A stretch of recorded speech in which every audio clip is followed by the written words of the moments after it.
저는 오늘 이 자리에 제 억울한 사연을 말씀드리려고 나왔습니다. 제발 끝까지 들어주세요. 은퇴만 하면 여유롭고 편할 줄 알았습니다. 그런데 현실은 달랐습니다. 퇴직 후 몇 년 사이 제가 가진 것들은 하나둘 무너졌습니다. 건강은 잃고 돈은 바닥나고 관계마저 끊어졌습니다. 돌이켜보니 제가 했던 몇 가지 습관들이 결국 저를 이렇게 몰락하게 만든 거더군요. 여러분, 혹시 병원 뒤 문자만 와도 가슴이 철렁하지 않으십니까? 약을 아끼고 가계부를 미루고 도움을 체면 때문에 미루고 계시진 않나요? 신발끈이 자꾸 풀리듯 돈, 건강, 관계가 함께 무너집니다. 오늘 저는 은퇴 후 몰락을 부르는 최악의 4가지 습관과 당장 끊고 바꿀 4가지 작은 행동을 공개하겠습니다. 이미 동네 복지관과 걷기 모임에서 시작해 삶이 달라진 분들이 많습니다. 제 억울한 이야기 제발 끝까지 들어주세요. 내가 평생 신었던 건 새 구두가 아니라 달아빠진 운동화였더라. 준비하지 않은 노후가 이렇게 무서울 줄 몰랐어. 여러분, 혹시 이런 생각 해보신 적 있으신가요? 내가 늙으면 과연 괜찮을까? 최근에 한 70대 어르신이 연금 70만 원으로는 생활비와 병원비를 감당하지 못해 새벽마다 편의점 야간 알바를 뛰다 결국 쓰러졌다는 이야기가 뉴스에 나왔습니다. 남의 얘기 같으신가요? 하지만 지금 대한민국의 노인 빈곤율은 OECD 국가 중 가장 높고 평균 연금은 한 달에 60만 원대에 불과합니다. 의료비는 매년 치솟고 혼자 사는 노인 가구도 늘어나고 있죠. 준비 없는 노후는 정말 지옥이 될 수 있습니다.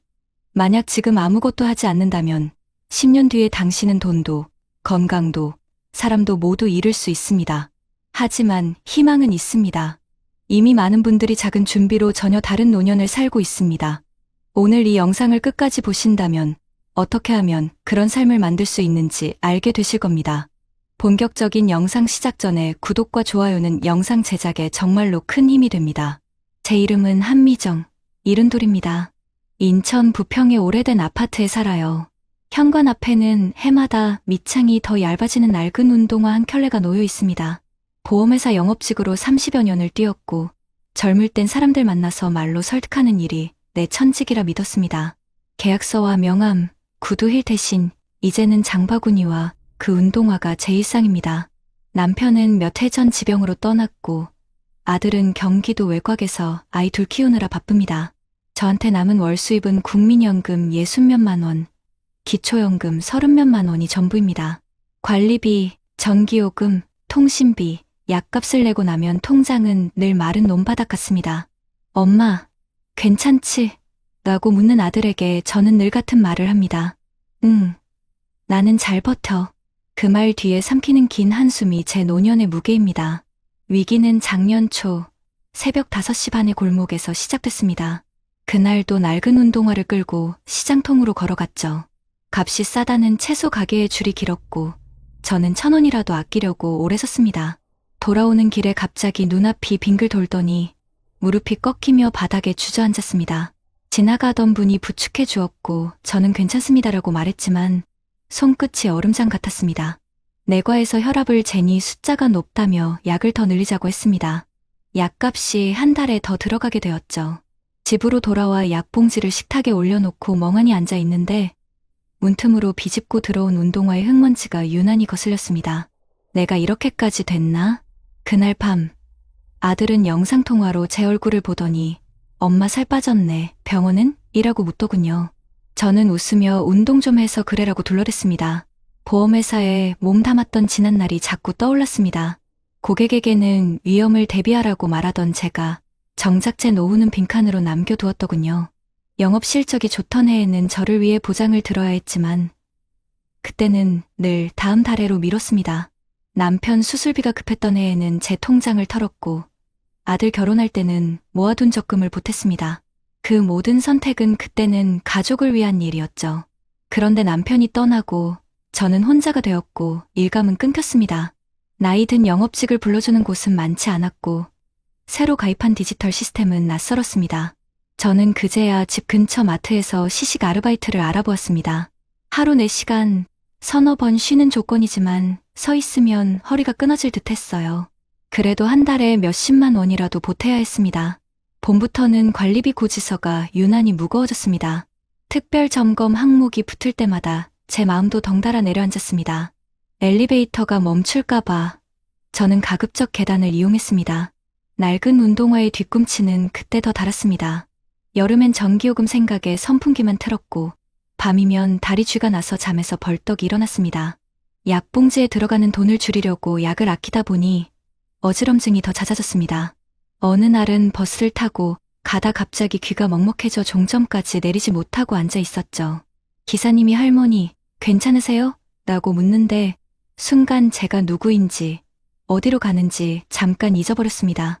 종이봉투 안에서 검은 운동화 끈이 삐져나와 있었고 저는 그 끈을 만지작거리며 겨우 마음을 붙잡았습니다. 장 보러 나가던 길, 현관문에 붙은 공고문이 눈에 들어왔습니다. 경로당 프로그램 참가자 모집, 요가, 글쓰기, 스마트폰 배우기. 자세히 보니 소정의 회비가 있었습니다. 저는 그 회비조차 계산했고 결국 종이를 떼어내지 못한 채 문을 닫았습니다. 그날 밤 아들에게서 메시지가 왔습니다. 엄마, 다음 달엔 못 올라갈 것 같아. 회사가 바빠. 저는 괜찮다고 답장을 보냈습니다. 핸드폰 화면에서 제 손이 한참 떠나지 못했지만요. 부엌 구석에 놓인 운동화는 지늘 얼룩을 그대로 품고 있었습니다. 씻어야지. 마음속으로 수십 번 말했지만 물을 데우는 가스비가 떠올라 결국 미뤘습니다. 가을이 오자 허리가 더욱 굽었습니다. 시식 아르바이트 자리도 줄었습니다.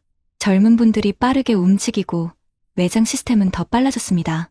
저는 종종 계산대를 헷갈렸고 동료는 선배님, 천천히 하셔도 돼요라고 말했지만 그 말 속에 미안함을 읽었습니다. 어느 늦은 저녁 마트 뒤편 계단에서 저는 운동화를 벗어 먼지를 털었습니다. 밑창이 거의 종이장처럼 달아 있었습니다. 그때 매니저가 다가와 말했습니다. 다음 주 스케줄은 조금 줄여야 할 것 같아요. 저는 네, 괜찮아요라고 했지만 속에서는 작은 무언가가 와르르 무너졌습니다. 집으로 돌아오는 버스 안, 흔들리는 창에 비친 제 발은 양말 심지까지 드러나 있었습니다. 겨울바람이 매서울 무렵 동네 내과에서 혈당 수치가 높아졌다고 했습니다. 간호사는 식단 조절이 중요해요. 가능하면 흰쌀밥은 줄이세요라고 다정히 말했죠. 저는 고개를 끄덕였지만 쌀과 김치가 전부인 냉장고가 떠올랐습니다. 집으로 돌아오니 우편함에 공과금 고지서가 겹겹이 쌓여 있었습니다. 저는 서랍에서 오래된 통장을 꺼내 잔액을 확인했습니다. 숫자는 참 정직했습니다. 저는 한참을 가만히 앉아 있다 운동화를 들었습니다. 낡았지만 이 신발로 나는 아직 걸을 수 있다. 그러니 내일도 새벽 시장에 나가야지. 그렇게 마음을 다잡아 신발끈을 묶었습니다. 그 끈은 생각보다 얇고 손끝에서 쉽게 풀렸습니다. 며칠 뒤 TV 자막에 올해 기초연금 소폭 인상이라는 소식이 흘렀습니다. 화면 속 수치는 올라갔지만 제 살림살이는 달라지지 않았습니다. 동주민센터에 가서 노인 일자리 공고를 봤더니 자리수는 적고 대기자는 길었습니다. 담당 직원이 조심스레 말했습니다. 어르신, 서류 넣어둘게요. 연락 드릴게요. 돌아오는 길, 시장 입구에서 달걀 값이 또 올랐다는 소리를 들었습니다. 저는 망설이다가 작은 봉지만 집었습니다. 집에 오니 운동화 끈이 다시 풀려 있었습니다. 저는 묶었다가 또 풀었다가 결국 의자에 걸어두었습니다. 그날 밤, 잠은 오지 않았습니다. 바람 소리만 났습니다. 올해 초, 제 몸은 더 이상 버티지 못했습니다. 새벽 시장에서 돌아오는 길, 낡은 운동화 밑창이 미끄러지며 그대로 넘어졌습니다. 손바닥이 찢어지고 무릎이 까졌지만 더 무서운 건 일어나지 못한 순간이었습니다. 지나가던 아주머니가 부축해 주었고 저는 겨우 일어나 괜찮습니다를 되뇌었지만 마음속에서는 알았습니다. 이제는 혼자 감당하기 어렵구나. 그날 집에 와서 운동화를 벗었는데 바닥이 거의 갈라져 있었습니다. 제 삶도 그 운동화처럼 금이 가고 있었던 겁니다. 며칠 뒤 병원에서 혈당 조절이 안 된다며 투석 준비를 언급했습니다. 의사가 설명하는 말들이 머리에 들어오지 않았습니다. 비용, 치료기간, 합병증, 그 모든 단어가 한꺼번에 쏟아져 들어오니 숨이 막혔습니다. 그날 밤 전기세 아끼려고 불을 끄고 앉아 있는데 눈물이 흘렀습니다. 내가 왜 이렇게까지 제 입에서 새어나온 말은 죄책감이었습니다. 아들에게 말하지 못하고 숨긴 세월, 준비하지 못한 노후가 그대로 제 어깨를 짓눌렀습니다. 하지만 그 무너짐 속에서도 작은 불빛은 있었습니다. 경로당 프로그램 안내지를 다시 꺼내 들었을 때였습니다. 글쓰기 교실, 무료 참여 가능이라는 글귀가 눈에 들어왔습니다. 저는 망설이다가 신청했습니다. 첫날 종이에 연필을 대자 눈물이 흘렀습니다. 나는 보험 영업직으로 살았다. 그러나 내 노후는 준비하지 못했다. 그렇게 적어내려가면서 마음이 조금 가벼워졌습니다. 수업이 끝난 뒤 옆자리에 앉은 이 할머니가 저도 비슷해요라며 웃어주셨습니다. 낯선 위로였지만 따뜻했습니다. 그날 집에 돌아와 낡은 운동화를 보며 다짐했습니다. 아직 끝난 건 아니야. 작은 걸음부터 다시 시작하자. 이후로 저는 매일 저녁 운동화를 신고 동네를 천천히 걸었습니다. 10걸음을 걷고 쉬고 다시 20걸음을 걷고 쉬었습니다. 숨이 차도 다리가 아파도 멈추지 않았습니다. 여러분, 제 이야기가 남의 일처럼 들리시나요? 저는 보험을 팔던 사람이었습니다. 남의 위험은 그렇게 강조했으면서 내 인생의 위험은 못 막았습니다. 그 대가는 참혹했습니다. 돈이 부족해 전기세를 줄이고 건강을 잃어 약값에 허덕이고 관계가 끊겨 외로움에 잠을 설치는 매일이었습니다. 제 현관 앞 낡은 운동화는 지난 세월의 증거이자 제가 얼마나 늦게 깨달았는지를 보여줍니다. 하지만 저는 지금이라도 걸음을 떼고 있습니다. 글쓰기 교실에서 만난 이웃들과 대화하며 하루 30분이라도 걷고 있습니다. 늦었지만 작은 시작이 삶을 조금씩 바꾸고 있습니다. 여러분은 아직 늦지 않았습니다. 저보다 더 많은 시간이 남아 있습니다. 돈, 건강, 관계, 이 세 가지는 저절로 지켜지지 않습니다. 미리 준비한 사람과 그렇지 않은 사람의 노후는 하늘과 땅 차이입니다. 부디 제 이야기를 들으신 여러분은 오늘부터라도 작은 한 걸음을 내디드시길 바랍니다. 지금 묶는 신발끈이 내일의 삶을 바꿀 수 있습니다. 준비 없는 노후는 지옥이지만 준비하는 노후는 분명 축복이 될 수 있습니다. 주인공은 서울 은평구에 사는 71살 이성우 씨입니다. 그는 평생 대기업 전자회사에서 기술직으로 일하다가 62에 정년을 맞았습니다. 퇴직금은 약 1억 5천만 원 정도였고 국민연금으로는 매달 90만 원이 나옵니다. 누구에게나 퇴직은 두렵고 허망한 순간이지만 이 씨는 오래전부터 준비를 해왔습니다. 아내와 함께 살던 아파트는 신혼 시절부터 조금씩 대출을 갚아가며 마련한 소형 평수였고 아들, 딸을 모두 독립시킨 뒤에도 굳이 더 큰 집으로 옮기지 않았습니다. 대신 남는 돈은 노후를 위한 적립식 펀드와 개인연금으로 꾸준히 불려왔습니다. 무엇보다 이 씨의 현관 앞에는 항상 반짝 닦아놓은 운동화가 놓여 있었습니다. 나이 들어도 걸을 수 있는 다리가 있어야 한다는 것이 그의 철학이었죠. 퇴직 후에 하루는 일정했습니다. 아침 7시면 아내와 함께 동네 공원을 산책하고 10분 정도의 가벼운 체조를 했습니다. 점심 후에는 도서관에 들러 신문을 읽거나 글쓰기 모임에 참여했습니다. 저녁에는 아내와 저녁상을 나누며 TV 뉴스를 보고 아들 가족과 영상통화로 손주의 얼굴을 확인하는 것이 일상이었습니다. 평범해 보이지만 이 씨는 이 평범한 하루가 오기까지 얼마나 많은 준비가 필요했는지 잘 알고 있었습니다. 이성우 씨의 준비는 순탄치만은 않았습니다. 40대 중반 IMF 외환위기가 닥쳤을 때 그는 회사 구조조정 명단에 이름이 오르기도 했습니다. 다행히 숙련된 기술자라는 이유로 재배치는 되었지만 급여는 삭감되고 동료들이 하나둘 회사를 떠나는 걸 보면서 마음이 흔들렸습니다. 아내는 여보, 우리 노후는 어떻게? 라며 불안해했지만 그는 흔들리지 않았습니다. 당시 모으던 적금이 잠시 줄었지만 대신 생활비에서 불필요한 지출을 줄였습니다. 술자리를 줄이고 자동차를 처분하고 대중교통을 이용했습니다. 집안에선 괜히 아등바등한다는 말도 들었지만 그는 묵묵히 버텼습니다. 가장 힘들었던 시기는 아이들이 대학에 들어갔을 때였습니다. 등록금, 생활비, 학원비까지 겹치자 한 달 수입만으로는 턱없이 부족했습니다. 하지만 그는 결코 노후 자금을 건드리지 않았습니다. 대신 주말마다 부업을 찾아 나섰습니다. 학원 기계실을 관리하거나 친구 소개로 전자제품 수리 아르바이트를 하기도 했습니다. 그렇게 모은 돈으로 아이들 학비를 충당하면서도 매달 10만 원이라도 노후 계좌에 넣었습니다. 이건 절대 건드리면 안 되는 돈이라고 스스로 다짐했죠. 50대 후반에 접어들면서 그의 몸에도 경고 신호가 왔습니다. 혈압 수치가 높아지고 당뇨 초기 진단을 받았습니다. 회사에서 과음 야근이 이어졌지만 그는 과감히 술을 끊고 식단을 바꾸었습니다. 흰쌀밥 대신 현미밥, 라면 대신 채소국. 아내는 처음엔 이런 밥상은 싱겁다고 투정했지만 점점 함께 적응했습니다. 그때부터 매일 신던 운동화는 그의 건강 준비를 상징하는 도구가 되었습니다. 은퇴 몇 해 전 아내가 큰 병원에서 건강검진을 받다 갑작스러운 종양 소견을 받았습니다. 치료비가 수천만 원이 들 수 있다는 말에 가족 모두가 충격에 빠졌습니다. 하지만 이 씨는 이미 의료비 전용 비상금을 마련해 두었기에 곧바로 수술에 들어갈 수 있었습니다. 아내는 무사히 회복했고 이 씨는 그때 더 크게 깨달았습니다. 노후 준비는 돈만이 아니라 언제 닥칠지 모르는 위험에 대비하는 것이구나. 이성우 씨의 갈등은 단지 경제적인 것만이 아니었습니다. 주변 친구들이 퇴직 후 우울증에 걸리거나 가족과의 관계가 멀어지는 걸 보면서 그는 스스로에게 물었습니다. 나는 저렇게 되지 않으려면 어떻게 해야 할까? 그 답을 찾기 위해 그는 일부러 사람을 만나는 시간을 늘렸습니다. 교회 봉사활동에 참여했고 도서관에서 만난 또래들과 독서 모임을 꾸렸습니다.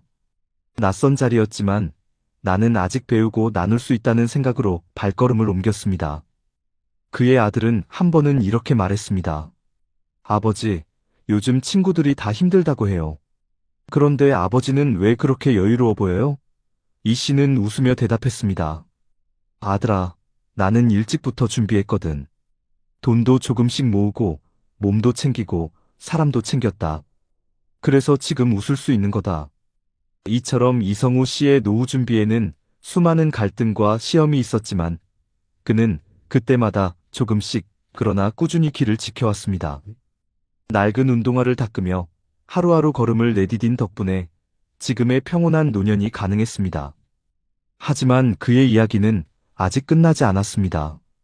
퇴직 후 몇 해가 지났을 무렵 이성우 씨는 또 한 번의 큰 위기를 맞았습니다. 아내가 정기검진에서 다시 이상 소견을 받았던 것입니다. 이번에는 심장 판막 문제로 수술을 미루면 생명이 위태롭다는 진단이 내려졌습니다. 가족 모두가 충격에 휩싸였고 병실에서 아내는 떨리는 목소리로 말했습니다. 여보, 우리 돈 괜찮아? 수술비 많이 든다던데. 그 순간 이 씨는 준비해둔 의료비 계좌를 떠올렸습니다. 수년 전부터 모아둔 비상금, 그리고 퇴직 직후 가입한 민간 실손보험 덕분에 당장 큰 빚을 지지 않고 수술을 진행할 수 있었습니다. 수술은 성공적이었고 아내는 회복의 길로 들어섰습니다. 병실 침대 옆에서 그는 운동화를 벗어두고 밤새 기도를 했습니다. 내가 준비하지 않았다면 오늘 이 순간은 절망뿐이었을 거다. 그 생각이 뼈저리게 다가왔습니다. 하지만 고비는 거기서 끝나지 않았습니다. 퇴직 후 첫 몇 년간은 수입보다 지출이 많아지는 시기였습니다. 친구 중 한 명은 연금을 믿고만 있다가 생활비 부족으로 집을 팔고 고시원으로 들어갔습니다. 또 다른 친구는 무리한 가게 창업으로 빚더미에 앉아 자식들에게도 외면당했습니다. 이성우 씨는 그들의 이야기를 들으며 나도 방심하면 똑같이 될 수 있다는 두려움을 느꼈습니다. 그래서 더 철저하게 가계부를 썼습니다. 하루하루 지출을 기록하며 불필요한 소비를 줄였습니다. 아내와 함께 카페 대신 집에서 커피를 내려 마시고 외식은 특별한 날로만 한정했습니다. 겨울 어느 날 눈길을 걸으며 문득 그는 친구들과의 대조를 떠올렸습니다. 낡은 운동화를 신고 다니던 자신이지만 그 신발은 오히려 든든한 안전벨트처럼 느껴졌습니다. 준비하지 않은 노후는 순식간에 무너졌지만 작은 준비를 꾸준히 해온 덕분에 자신은 아직 웃을 수 있었습니다. 아내의 회복 이후 이성우 씨는 마음가짐을 새롭게 했습니다. 이제는 단순히 돈과 건강만 챙길 게 아니라 마음까지 풍요로워야 한다. 그래서 그는 본격적으로 봉사활동에 나섰습니다. 주 2회 지역 아동센터에서 아이들에게 기초과학을 가르쳤습니다. 보험 영업직 시절 익힌 말솜씨와 회사에서 배운 기술 지식이 아이들에게는 신기한 배움이 되었습니다. 아이들이 할아버지, 또 와주세요라고 말할 때마다 그는 가슴이 벅찼습니다. 관계도 달라졌습니다. 퇴직 직후에는 친구들이 하나둘 멀어져 외로움이 찾아올까 두려웠지만 그는 스스로 발걸음을 내딛었습니다. 도서관 글쓰기 모임, 경로당 건강체조 모임, 교회 합창단까지. 그는 새로운 친구들을 사귀며 삶의 활력을 찾았습니다. 집에서는 손주들과 자주 영상통화를 했고 손주가 할아버지, 운동화 신고 어디 가요? 라고 묻자 웃으며 대답했습니다. 산책 가는 거야. 너도 커서 꼭 할아버지처럼 걸어야 해. 그의 삶은 준비하지 않은 노후와는 정반대의 길을 걷고 있었습니다. 같은 이른을 넘긴 나이, 어떤 친구는 병원비에 허덕이며 혼자 집에 갇혀 있었고 어떤 이는 자식 눈치에 손 벌리며 서러워했습니다. 그러나 그는 여전히 아내와 함께 공원을 거닐고 이웃과 차를 나누며 손주에게 이야기를 들려줄 수 있었습니다. 여러분, 이성우 씨의 이야기를 들으니 어떤 생각이 드시나요? 한 사람은 준비하지 않아 지옥 같은 노후를 살았고 다른 한 사람은 작은 준비로도 행복을 이어가고 있습니다. 두 삶의 차이는 결코 거창한 것이 아니었습니다. 매달 조금씩 모은 돈, 매일 30분의 산책, 사람들과의 작은 대화. 그것들이 쌓여 노후의 하늘과 땅을 가른 것입니다. 나는 보험 영업직이었지만 내 인생의 보험은 내가 직접 들었어. 이성우 씨가 글쓰기 모임에서 남긴 이 한마디는 많은 사람들의 가슴에 울림을 주었습니다. 여러분은 지금 어떤 신발을 신고 계신가요? 달아빠진 운동화처럼 무너지는 노후를 걷고 계신가요? 아니면 반짝 닦아놓은 운동화처럼 내일을 준비하며 걷고 계신가요? 오늘의 작은 선택이 내일의 큰 차이를 만듭니다. 아직 늦지 않았습니다. 지금부터라도 준비한다면 당신의 노후는 충분히 축복이 될 수 있습니다. 여러분, 이제 이 문제를 개인의 불행한 사례로만 볼 수는 없습니다. 실제 대한민국의 수치와 연구들이 준비 없는 노후가 얼마나 위험한지를 그대로 보여주고 있기 때문입니다. 먼저 통계를 보겠습니다. 통계청이 발표한 2024 고령자 통계에 따르면 65세 이상 고령 인구의 상대적 빈곤율은 약 39.7%로 OECD 회원국 가운데 여전히 가장 높은 수준을 기록하고 있습니다. 다시 말해 노인 10명 중 4명 가까이가 기본적인 생활을 유지하기조차 어려운 상황에 놓여 있다는 것입니다. 평균 연금 수령액을 보더라도 현실은 냉정합니다. 국민연금과 기초연금을 포함해 실제 65세 이상이 한 달에 받는 평균 금액은 60만 원대 중반 수준인데 이는 월평균 가계 소비 지출의 절반에도 미치지 못합니다. 한국보건사회연구원의 2023년 보고서에 따르면 노인 가구가 한 달에 최소한으로 체면을 지키며 생활하기 위해 필요한 최저 노후 생계비는 120만 원 이상으로 집계됐습니다. 단순 계산만 해도 평균 연금과 실질적 필요 금액 사이에 60만 원 이상 차이가 벌어지는 셈입니다. 이 격차는 결국 빚, 무리한 아르바이트, 자녀 의존으로 이어지고 있습니다. 특히 건강 문제는 노년의 삶을 더욱 압박하고 있습니다. 국민건강보험공단이 2024년에 발표한 자료에 따르면 65세 이상 고령층의 1인당 연평균 진료비는 520만 원을 넘었고 그중 본인 부담액은 120만 원 이상이었습니다. 즉, 연금으로 들어오는 돈이 병원비로 흘러가는 구조가 고착화된 것입니다. 대한보건사회학회에서 발표한 논문 2023에서는 의료비 부담이 높은 고령층일수록 우울증과 사회적 고립 위험이 높아진다는 연구 결과가 제시됐습니다. 다시 말해, 단순히 병원비 때문에 가게가 무너지는 것을 넘어 정신적 고통까지 겹치고 있다는 뜻이죠. 또한 가족과의 관계 단절 역시 통계로 확인됩니다. 보건복지부가 2023년 실시한 고령자 사회관계 조사에 따르면 우리나라 65세 이상 독거노인은 이미 213만 명을 넘어섰습니다. 이 중 약 18%는 위급할 때 의지할 사람이 전혀 없다고 응답했습니다. 이 수치는 단순한 외로움이 아니라 실제 생존과 직결되는 문제입니다. 사회적 연결망이 사라질수록 건강 악화 속도는 빨라지고 의료 경제적 위기도 홀로 감당해야 하기 때문입니다. 한국노년학회지에 실린 연구 2022에서도 사회적 고립은 고령자의 사망률을 높이는 핵심 요인 중 하나라고 강조합니다. 돈, 건강, 관계 이 세 가지가 도미노처럼 무너질 수 있다는 사실을 학문적 연구가 뒷받침하고 있는 셈입니다. 그렇다면 해외의 경우는 어떨까요? 일본은 이미 초고령 사회를 먼저 경험한 나라로 일본 총무성이 2023년에 발표한 통계에 따르면 65세 이상 고령자의 빈곤율은 약 19% 수준입니다.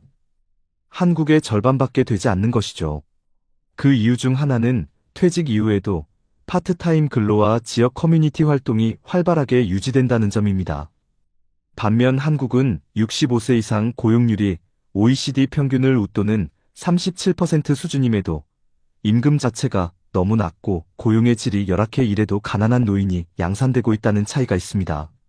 미국에서도 비슷한 연구가 있습니다. 미국 노년학회에서 2021년에 발표한 논문에서는 퇴직 후에도 소득의 최소 70%를 유지하지 못하는 고령자는 빈곤 위험에 직면한다는 분석을 내놓았습니다. 한국의 평균 소득 대체율이 40% 안팎인 점을 감안하면 국제 기준으로도 상당히 낮은 수치라는 걸 알 수 있습니다. 더 나아가 세계보건기구 WHO는 고령 사회의 핵심 키워드로 헬시 에이징, 즉 건강한 노화를 강조합니다. 단순히 오래 사는 것이 아니라 신체적, 정신적, 사회적으로 활동적이어야 노년이 행복해질 수 있다는 개념입니다. 이를 위해 WHO는 지속적으로 각국의 지역사회 기반 돌봄 체계와 예방적 건강관리를 강화할 것을 권고하고 있습니다. 그런데 한국의 현실은 여전히 치료 중심, 사후 대응 중심이라 예방관리의 중요성이 뒤로 밀려있는 실정입니다. 여러분, 여기까지 보셨듯이 준비 없는 노후는 단순한 개인의 문제가 아닙니다. 국가 통계와 학술 연구들이 이미 똑같은 경고를 하고 있습니다. 연금은 생활비를 감당하기엔 턱없이 부족하고 의료비는 해마다 치솟으며 사회적 관계망은 약해져 혼자 살아가는 노인이 빠르게 늘어나고 있습니다. 해외에서는 이미 예방과 지역사회 기반 지원으로 방향을 틀고 있는데 우리는 아직도 개인의 힘에만 의존하는 경우가 많습니다. 그래서 전문가들은 한 목소리로 말합니다. 노년의 빈곤과 고립은 시간이 지나면 저절로 해결되는 문제가 아니다. 오히려 지금 준비하지 않으면 더 악화될 뿐이다.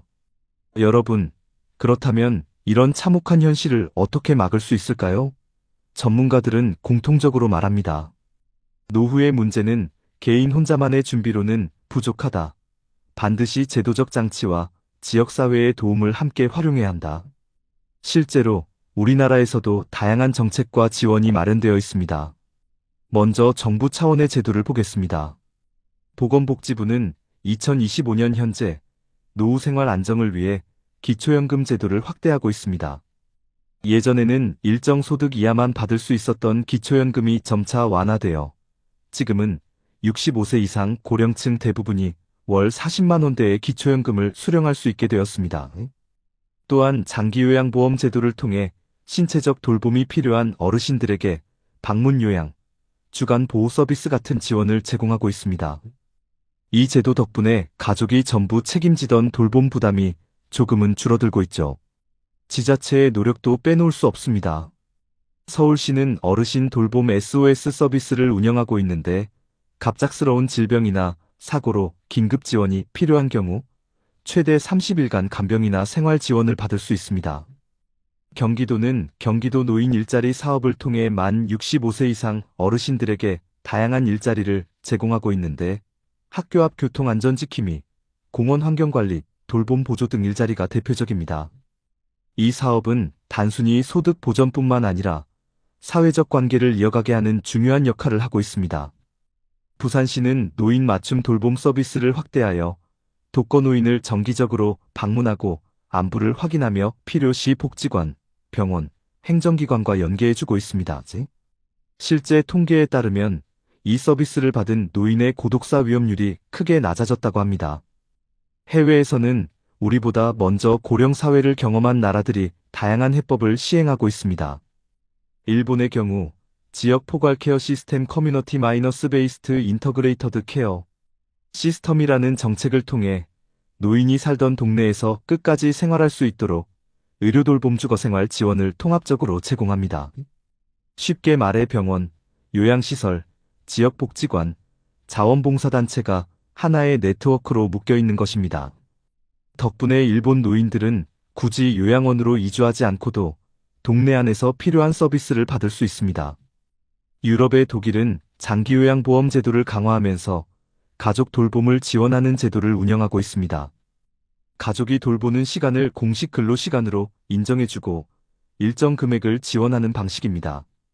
이 제도 덕분에 자녀들이 부모를 돌보면서도 경제적 손실을 최소화할 수 있습니다. 미국에서는 에이징 인플레이스라는 개념이 확산되고 있는데 이는 노인이 낯선 시설이 아니라 자신의 집과 지역사회에서 오래 머물 수 있도록 주택개보수 지원, 방문 유료, 식사 배달 서비스 등을 연계해주는 정책입니다. 우리나라에서도 최근 이 개념을 받아들여 일부 지자체에서 시범 사업을 운영하고 있습니다. 그렇다면 여러분이 지금 당장 할 수 있는 실질적인 준비는 무엇일까요? 첫째, 제도를 적극 활용해야 합니다. 기초연금, 장기요양보험, 노인 일자리 사업, 지자체 돌봄 서비스 등은 신청하지 않으면 받을 수 없습니다. 주저하지 말고 주민센터를 찾아가 확인해 보세요. 둘째, 건강은 스스로 지켜야 합니다. 국민건강보험공단에서는 만 66세, 70세, 74세 등 특정 연령대에 맞춰 국가 건강검진을 무료로 제공합니다. 이 시기를 놓치지 말고 반드시 검진을 받으셔야 합니다. 셋째, 관계망을 넓히는 것이 중요합니다. 복지관의 프로그램, 도서관 강좌, 경로당 모임은 단순한 여가 활동이 아니라 삶을 지탱하는 안전망이 됩니다. 이성우 씨 사례처럼 작은 글쓰기 교실이 인생의 전환점이 될 수도 있는 것입니다. 넷째, 금융 준비도 필요합니다. 한국보건사회연구원의 조사에 따르면 노후 준비를 잘한 가구일수록 국민연금 외에 개인연금, 저축성보험, 소규모 투자 등을 동시에 운영하고 있었습니다. 한 달에 10만 원이라도 장기 상품에 넣는 습관이 결국 큰 차이를 만듭니다. 여러분, 준비 없는 노후는 결국 지옥으로 가는 길이지만 준비된 노후는 분명 축복이 될 수 있습니다. 정부와 지자체의 제도는 이미 마련되어 있고 해외에서는 다양한 선진 사례를 통해 효과를 입증했습니다. 남은 것은 우리가 스스로 손을 내밀고 제도를 활용하고 하루하루 작은 준비를 실천하는 것입니다. 지금 당장 가계부를 쓰고 건강검진 예약을 하고 동네 복지관 문을 두드려 보세요. 오늘의 작은 행동이 10년 후, 20년 후에 당신의 삶을 완전히 달라지게 만들 것입니다. 한 켤레 낡은 운동화, 바닥이 닳아 더는 걸음을 지탱하지 못할 때 그제야 깨닫는 삶의 무게가 있습니다. 그리고 반짝 닦인 운동화, 묵묵히 길을 내며 희망을 지켜온 걸음에는 노년의 웃음이 피어납니다. 여러분, 오늘 우리는 두 사람의 이야기를 들었습니다. 한쪽에는 평생 가족을 위해 헌신했지만 정작 자신을 위해서는 아무 준비도 하지 못해 낡은 운동화와 함께 고단한 길을 버텨야 했던 어르신이 있었습니다. 전기세를 아끼려 불을 끄고 약값 때문에 눈물을 삼키며 외로움 속에서 내일도 어떻게 버틸까라는 두려움만 안고 살아야 했던 모습이 있었죠. 다른 한쪽에는 비슷한 세월을 살아왔지만 조금씩이라도 미래를 준비하고 돈건강관계를 지켜내어 반짝 닦인 운동화를 신고 하루를 즐겁게 걸어가는 어르신이 있었습니다. 자식 눈치 보지 않고 아내와 함께 공원을 거닐며 손주와 영상통화로 웃음을 나누며 자신이 원하는 삶을 살아내는 모습이 있었습니다. 같은 세월, 같은 나이, 같은 시대를 살아왔지만 왜 이렇게 달라졌을까요? 그 차이는 바로 준비였습니다. 밀었던 사람은 무너졌고 꾸준히 준비한 사람은 웃을 수 있었습니다. 여러분, 우리 모두 언젠가 70이 되고 80이 됩니다. 지금은 멀리 있는 이야기 같아도 어느 날 갑자기 내 앞에 닥쳐올 순간입니다. 그렇기에 지금 이 자리에서 마음을 다잡아야 합니다. 아직 늦지 않았다. 오늘이 가장 빠른 날이다. 이렇게 말이죠. 준비는 거창하지 않아도 됩니다. 오늘부터 쓸 수 있는 작은 가계부 한 권, 매일 30분 걸을 수 있는 운동화 한 켤레, 가족에게 안부 전화를 걸 수 있는 따뜻한 손길. 그것이면 충분합니다. 작은 준비가 쌓이고 쌓여 우리의 노후는 전혀 다른 얼굴을 보여주게 될 겁니다. 여러분, 준비 없는 노후는 지옥일 수 있습니다. 그러나 준비된 노후는 축복이 됩니다. 두 사람의 삶이 보여준 것처럼 그 갈림길은 멀리 있는 것이 아니라 지금 이 순간 우리가 선택하는 작은 행동 속에 있습니다. 그러니 부디 오늘만큼은 마음속에 다짐해 보셨으면 합니다. 나는 낡은 운동화가 아닌 반짝 닦인 운동화를 신고 노년을 걷겠다. 나는 준비 없는 불안이 아니라 준비된 평온을 누리며 살아가겠다. 여러분의 선택이 당신의 남은 인생을 바꿀 수 있습니다. 그리고 그 선택이 사랑하는 가족과 이웃의 삶까지도 지켜줄 것입니다. 오늘 이야기가 여러분 마음에 작은 울림이 되기를 바랍니다. 그리고 그 울림이 내일의 희망을 만드는 첫걸음이 되기를 바랍니다. 고맙습니다. 이제 곧 추석이 다가옵니다. 남들은 풍성한 한가위를 기다린다지만 제게는 두려움의 계절이기도 합니다. 저는 오늘 이 자리에 제 억울한 사연을 말씀드리려고 나왔습니다. 제발 끝까지 들어주세요. 제사 한 번 치를 때마다 수십만 원이 날아가고 허리가 끊어질 듯한 고통을 견디다 결국 병원에 실려간 적도 있습니다. 그런데도 조상을 위해서라는 말 앞에 아무도 제 고통을 들어주지 않았습니다. 지갑은 비어가고 몸은 무너져 가는데 앞으로도 이렇게 살아야 할까요? 여러분, 혹시 저와 같은 불안과 두려움 느껴보신 적 있으신가요? 오늘 제가 겪은 이야기를 들으신다면 분명히 여러분의 내일도 달라질 수 있을 겁니다. 제사 한번 지내고 나면 남는 건 텅 빈 지갑과 내 허리의 통주뿐이에요. 여러분, 혹시 요즘 뉴스에서 들으셨나요? 60대 한 가장이 제사 준비로 수십만 원을 쓰고 하루 종일 음식장만에 지쳐 병원에 실려갔다는 이야기 말입니다. 요즘 물가가 얼마나 올랐는지 제사 한 번에 월급의 절반 가까이가 나간다는 가정도 있다고 하죠. 여러분도 혹시 이런 고민해 보신 적 없으신가요? 내 몸은 지쳐가고 지갑은 비어가는데 앞으로도 이걸 계속해야 하나? 지금 성인 절반 이상이 앞으로 제사를 안 지내겠다고 답했습니다. 시대가 이렇게 달라지고 있는데 혹시 여러분은 여전히 무거운 상을 차리고 계신 건 아닌가요? 이 영상을 끝까지 보셔야 합니다. 놓치면 가족의 내일을 바꾸는 중요한 흐름을 외면하게 될지도 모릅니다. 본격적인 영상 시작 전에 구독과 좋아요는 영상 제작에 정말로 큰 힘이 됩니다. 또한 오늘의 영상에는 위에 말씀드린 내용과 관련된 대한민국에서 일어나고 있는 비참한 사례 한 가지와 그와 반대되는 사례를 소개해드리겠습니다. 여러분들이 다 들어보시고 어느 쪽이 내가 원하는 노후의 인생인지 생각해보시는 시간이 되시기 바라겠습니다. 서울 변두리 30년 된 아파트. 좁은 부엌 한편의 놓인 낡은 냉장고는 하얀색이 이미 발에 희뿌옇게 변했고 손잡이 부분은 오래된 테이프로 감겨 있었습니다. 문을 열 때마다 삐걱거리는 소리와 함께 퀴퀴한 냄새가 흘러나왔습니다. 64살의 지난 세월을 증명하는 듯한 물건이었습니다.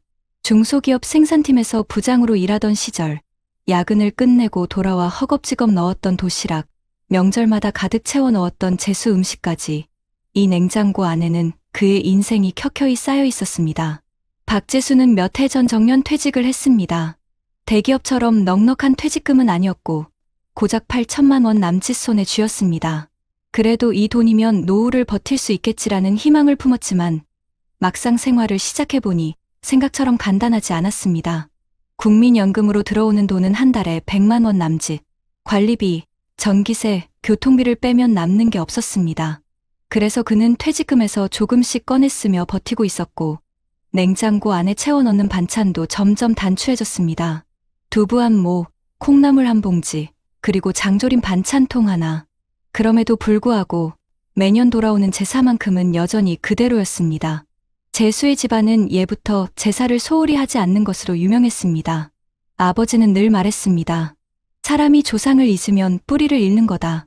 그 말이 가슴 깊이 남아 있어 제수는 제사만큼은 절대 줄일 수 없다고 생각했습니다. 하지만 시대는 달라지고 있었습니다. 형제자매들은 각자 사는 곳에서 제사를 따로 지내기 시작했고 결국 집안 제사는 제수의 몫으로 남게 되었습니다. 처음 몇 해는 괜찮았습니다. 퇴직 직후라 기운도 남아 있었고 형식대로라도 상을 차리는 것이 뿌듯했습니다. 하지만 해가 갈수록 체력은 떨어졌고 물가는 끝없이 올랐습니다. 올해만 해도 사과 5개 값이 10,000원을 넘었고 한우 한 근 값은 서민이 감히 쉽게 살 수 없는 수준이 되었습니다. 제사 한번 준비하는 데 드는 돈은 최소 40만 원 이상. 한 달 연금의 절반 가까이가 한날에 빠져나갔습니다. 부엌에서 전을 부치던 아내 이정희 씨는 허리에 파스를 붙인 채 중얼거렸습니다. 여보, 이제는 진짜 무리예요. 나 허리도 안 좋고 음식값도 이렇게 비싼데 왜 꼭 이렇게 크게 해야 하죠? 재수는 말없이 도마에 대파를 썰었습니다. 마음속으로는 아내 말이 옳다는 걸 알았습니다. 하지만 입에서는 차마 동의하는 소리가 나오지 않았습니다. 조상님 제사인데 우리가 줄이면 죄 짓는 것 같잖아. 그날 밤 제사 음식을 한가득 쑤셔 넣은 오래된 냉장고가 삐걱 소리를 내며 문을 닫았습니다. 안에 가득 쌓인 음식들은 내일상 위에 오를 것들이었고 재수는 그것을 바라보며 가슴이 먹먹해졌습니다. 냉장고는 낡고 삐걱거리는데 제사상만은 여전히 무거운 짐으로 남아있음을 절감했습니다.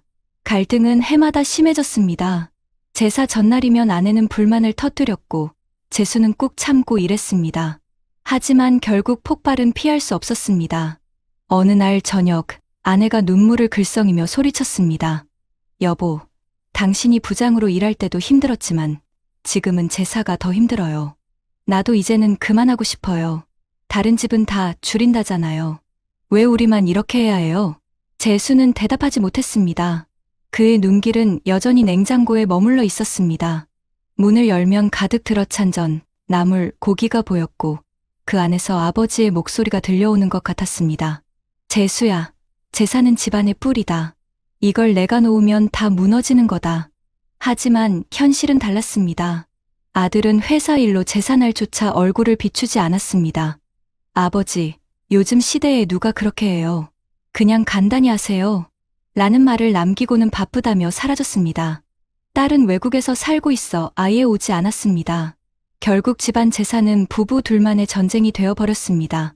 제사 준비로 지쳐 누워있는 아내를 보며 재수는 처음으로 두려움을 느꼈습니다. 몸이 점점 따라주지 않는데 이 무거운 짐을 언제까지 짊어질 수 있을까? 냉장고 속 음식들이 점점 버거운 산처럼 느껴졌습니다. 냉장고의 삐걱거림은 마치 그에게 묻는 듯 했습니다. 언제까지 이 무게를 감당할 거냐고. 제사 전날, 부엌은 전쟁터 같았습니다. 오래된 냉장고는 문이 채 닫히지 않을 정도로 음식으로 가득했고, 부엌 바닥에는 밀가루와 기름이 흘러내려 미끄럽기까지 했습니다. 아내는 허리를 부여잡고 앉아 숨을 고르다가 결국 작은 한숨과 함께 바닥에 주저앉았습니다. 여보, 나 더는 못하겠어요. 허리가 끊어질 것 같아. 재수는 당황해 아내를 부축했지만 마음속으로는 알 수 없는 공허함이 밀려왔습니다.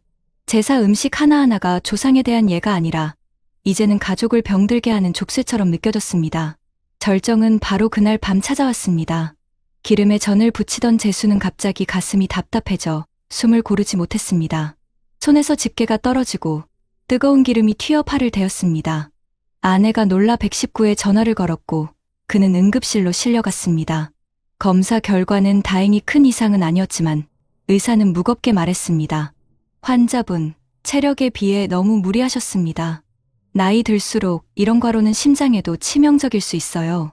생활 패턴을 꼭 바꾸셔야 합니다. 병원 침대에 누운 채 재수는 눈을 감았습니다. 문득 집에 남겨진 오래된 냉장고가 떠올랐습니다. 그 안에 가득 차 있던 음식들, 삐걱거리던 문소리, 그리고 그 앞에서 흘린 아내의 눈물. 그는 깨달았습니다. 제사를 이어온다는 것이 조상을 기리는 것이 아니라 지금 살아있는 가족을 병들게 하고 있다는 사실을. 며칠 뒤 집으로 돌아온 그는 가족들을 불러 모았습니다. 아들은 여전히 무심했지만 딸은 화상통화로 함께 자리했습니다. 재수는 떨리는 목소리로 말했습니다. 얘들아, 이제 제사 방식을 바꿔야겠다. 더는 이대로는 못하겠다. 아들은 처음에는 아버지, 그렇게 하세요. 저도 솔직히 제사 힘들었어요. 라며 시큰둥했지만 결국 동의했습니다. 딸은 오히려 안도한 듯 말했습니다. 아빠, 잘 생각하셨어요. 요즘은 다 간소화해요. 고인이 좋아하시던 음식 한두 가지 올리고 가족끼리 모여 얘기 나누는 걸로 충분해요. 전환의 순간은 그 다음 제사에서 찾아왔습니다. 상은 더 이상 전으로 가득하지 않았습니다. 대신 고인이 즐겨 드시던 된장찌개와 김치, 그리고 소박한 과일 몇 가지만 냉장고에서 꺼내 상 위에 올렸습니다. 아내는 허리 통증 없이 웃을 수 있었고 아이들도 부담 없이 모일 수 있었습니다. 상은 가벼워졌지만 대화는 오히려 깊어졌습니다. 아버지, 예전 공장 이야기 또 해주세요. 아들은 소주잔을 기울이며 옛날 아버지의 일터 이야기를 들었습니다. 딸은 엄마, 건강은 좀 어때요? 라며 정성스레 안부를 물었습니다. 그날 밤, 재수는 깨달았습니다. 제사의 본질은 형식이 아니라 기억과 대화, 그리고 살아있는 사람들의 마음이라는 것을. 오래된 냉장고는 여전히 삐걱거리며 제자리에 있었습니다.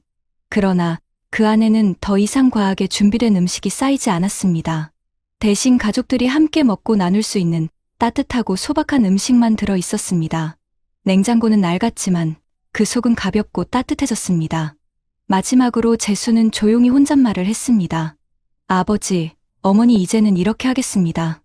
우리도 살아야 하니까요. 그래도 마음만은 변하지 않았습니다. 그는 죄책감 대신 안도감을 느꼈습니다. 무거운 짐을 내려놓았지만 오히려 가족이 더 가까워졌음을 실감했습니다.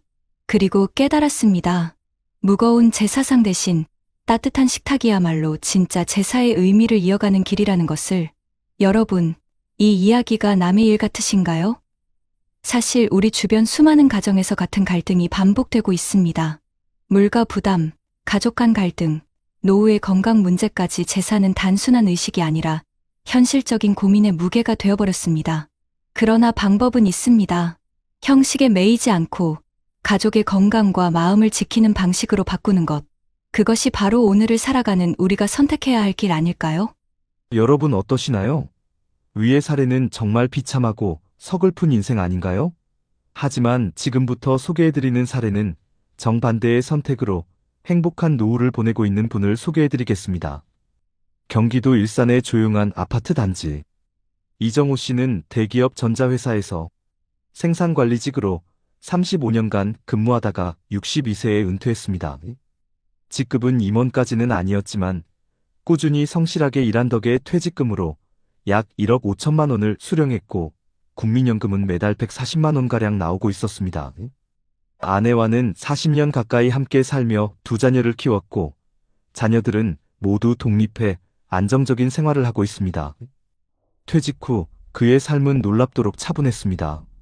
주변 지인들이 이제 어디에 투자해야 하느냐, 퇴직금으로 장사라도 해야 한다며 들떠 있을 때 정호 씨는 마음을 단단히 먹었습니다. 내가 해보지 않은 일은 하지 않는다. 이게 그의 원칙이었습니다. 퇴직 직후 동창 모임에서 이런 말이 오갔습니다. 야, 요즘 빌딩 하나 사두면 월세가 쏠쏠하다더라. 카페 창업이 대세야. 요즘 젊은 애들도 다 하잖아. 정호 씨에게도 유혹은 있었습니다. 실제로 한 지인은 퇴직금 전부를 들여 무인 세탁소를 차렸다가 1년도 안 되어 문을 닫는 모습을 보여주었습니다. 또 다른 지인은 주식과 코인에 뛰어들어 순식간에 절반 이상을 날렸습니다. 그런 현실을 지켜보면서도 정호 씨는 고개를 저었습니다. 그는 퇴직 전부터 이미 노후를 위한 준비를 조금씩 해왔습니다. 회사에 다닐 때부터 연금저축과 ISA 계좌를 꾸준히 불입했고 50대 중반부터는 주택연금 상담도 받아두었습니다. 아이들이 대학에 들어간 뒤에는 과도한 소비를 줄이고 생활비를 철저히 관리했습니다. 하지만 그의 선택이 항상 평탄했던 것은 아니었습니다. 아내와의 갈등이 있었습니다. 아내는 처음에 말했습니다. 여보, 그냥 편의점이라도 하나 해보면 어때요? 가만히 있는 것보다 낫잖아요. 정호 씨는 고개를 저으며 대답했습니다. 당신 요즘 편의점도 알바보다 못 벌어요. 난 내 체력도 알고 유행 타는 장사엔 소질 없어. 우리 있는 걸 지키는 게 최선이야. 이 대화는 몇 번이나 반복됐습니다. 아내는 불안했고 정호 씨는 현실적이었습니다. 하지만 결국 시간이 지나면서 아내도 깨닫게 되었습니다. 다른 지인들의 실패가 눈앞에 드러났기 때문입니다. 정호 씨의 아침은 단순했습니다. 오래된 전기주전자에 물을 끓여 아내와 함께 커피를 내려 마시고 근처 공원을 걸으며 건강을 챙겼습니다. 점심에는 냉장고에서 꺼낸 반찬으로 간단히 식사를 했습니다. 그 냉장고는 낡았지만 과하게 가득 차 있지 않았습니다. 필요한 만큼만 채워져 있었고 그 안에서 부부는 절제의 지혜를 배웠습니다. 명절이 다가올 때도 그는 과거처럼 큰 제사상을 준비하지 않았습니다. 대신 고인이 좋아하던 간단한 음식을 올리고 가족이 모여 웃으며 옛 이야기를 나누는 방식으로 바꿨습니다. 아들은 말했습니다. 아버지, 요즘 이런 방식이 더 좋아요. 우리도 덜 힘들고 더 자주 만나게 되고요. 딸도 화상통화로 합류하며 말했습니다. 엄마, 아빠, 저도 이쪽에서 작은 제사상을 차렸어요. 우리 다 마음은 같잖아요. 이렇게 작은 변화를 이어가며 정호 씨는 가족의 갈등을 예방했고 오히려 더 따뜻한 분위기를 만들어 갔습니다.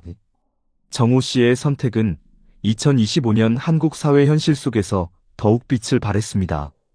물가는 여전히 오르고 있었고 제수용품 가격은 매년 최고치를 경신했습니다. 많은 가정이 제사 준비로 부담을 토로하고 있었지만 그는 미리 생활 방식을 조정해 두었기에 타격을 덜 받았습니다. 또한 고령층의 재취업이 점점 힘들어지는 현실 속에서 그는 일자리를 찾아 헤매지 않았습니다. 대신 지역 복지관에서 운영하는 노인 평생교육 프로그램에 참여해 컴퓨터 자격증을 따고 가끔 동네 아이들에게 무료로 엑셀을 가르쳐주며 시간을 보냈습니다. 그는 돈을 버는 것보다 시간을 가치 있게 쓰는 것이 중요하다는 말을 습관처럼 했습니다. 하지만 정호 씨도 흔들린 순간이 있었습니다. 퇴직 후 3년째 되던 해 갑작스러운 아내의 병원비가 필요했을 때였습니다. 진료비와 약값이 한 달에 40만 원 가까이 나갔습니다. 연금만으로는 감당이 쉽지 않았습니다. 이때 그는 잠시 마음이 흔들렸습니다. 이럴 줄 알았으면 나도 뭐라도 했어야 했나? 하지만 오래 고민하지 않았습니다. 그가 미리 준비해둔 비상금 통장과 퇴직금 일부가 남아있었기 때문입니다. 그는 은행 창구에서 통장을 내밀며 속으로 안도했습니다. 그래, 준비해둔 게 헛되지 않았구나.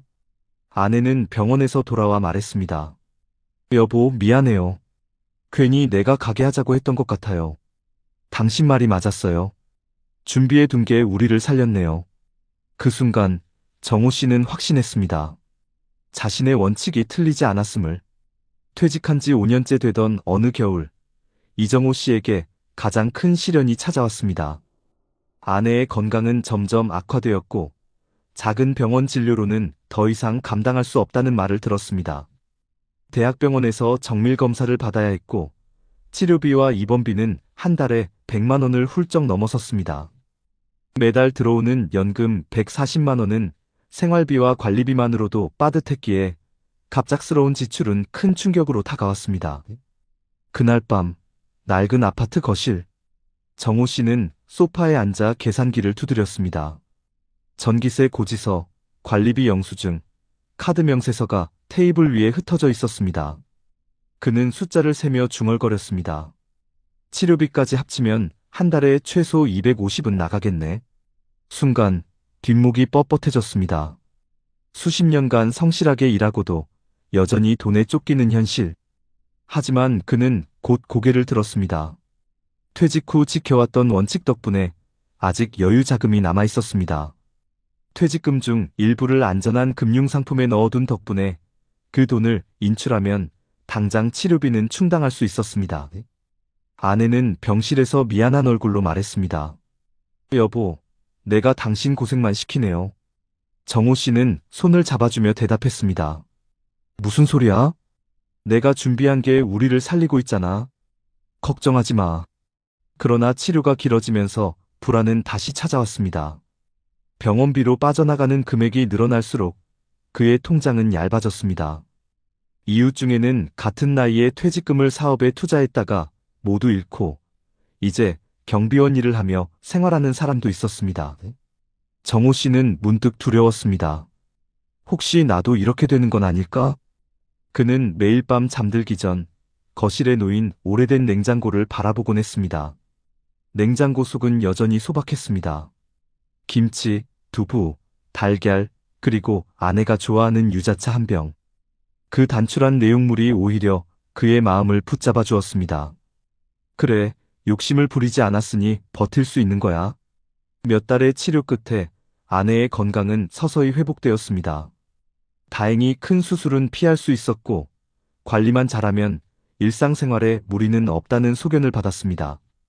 그 소식을 들은 날, 정호 씨는 병원 복도를 걸으며 깊은 숨을 내쉬었습니다. 살았다. 결국 견뎌냈구나. 집으로 돌아온 그는 아이들과 영상통화를 했습니다. 아들은 말했습니다. 아버지, 그때 장사 안 하길 정말 잘하셨어요. 만약 투자했다가 실패했으면 엄마 치료비는 어떻게 했을까요? 딸도 눈시울을 붉히며 덧붙였습니다. 아빠, 저도 이제 부모님처럼 살고 싶어요. 욕심 안 부리고 준비하면서 사는 삶요. 그 순간 정호 씨는 확신했습니다. 자신의 길이 옳았음을. 그는 투자 실패의 위험 대신 꾸준한 저축과 연금으로 삶을 지켜냈고 결국 위기를 넘겼습니다. 지금도 그의 일상은 단출합니다. 아침에는 아내와 함께 냉장고에서 꺼낸 반찬으로 식사를 하고 오후에는 근처 복지관에 나가 봉사활동을 합니다. 큰 돈을 벌지는 못했지만 그는 더 이상 돈 때문에 불안하지 않았습니다. 오히려 마음의 평안이 찾아왔습니다. 정호 씨는 말했습니다. 젊을 때는 큰 돈을 버는 게 중요한 줄 알았는데 지금 보니 지키는 게 더 큰 힘이 되더군요. 여러분, 이 이야기가 남 얘기처럼 들리시나요? 2025년 대한민국에서 수많은 사람들이 같은 선택의 기로에 서 있습니다. 누군가는 잘못된 길을 택해 고통 속에 살고 누군가는 욕심을 버리고 준비한 덕분에 평온한 노후를 맞이합니다. 그리고 그 차이는 아주 작은 선택에서 갈라집니다. 여러분, 그렇다면 이 문제를 조금 더 객관적으로 살펴볼 필요가 있습니다.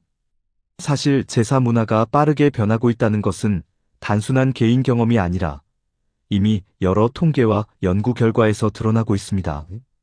먼저 대한민국 통계청이 발표한 2023 사회조사 결과를 보면 명절 차례나 제사에 대해 지내지 않는다라고 응답한 비율이 전체 가구의 절반을 넘었습니다.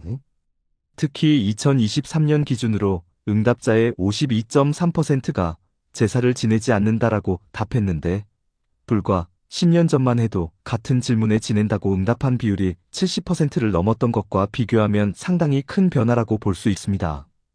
또한 성균관 의례정립위원회가 10,000명을 대상으로 실시한 2024년 설문조사에서는 앞으로 제사를 지낼 계획이 없다는 응답이 55.9%에 달했는데 이는 더 이상 제사가 필수적인 가정의례로 받아들여지지 않고 있다는 강력한 신호로 해석됩니다.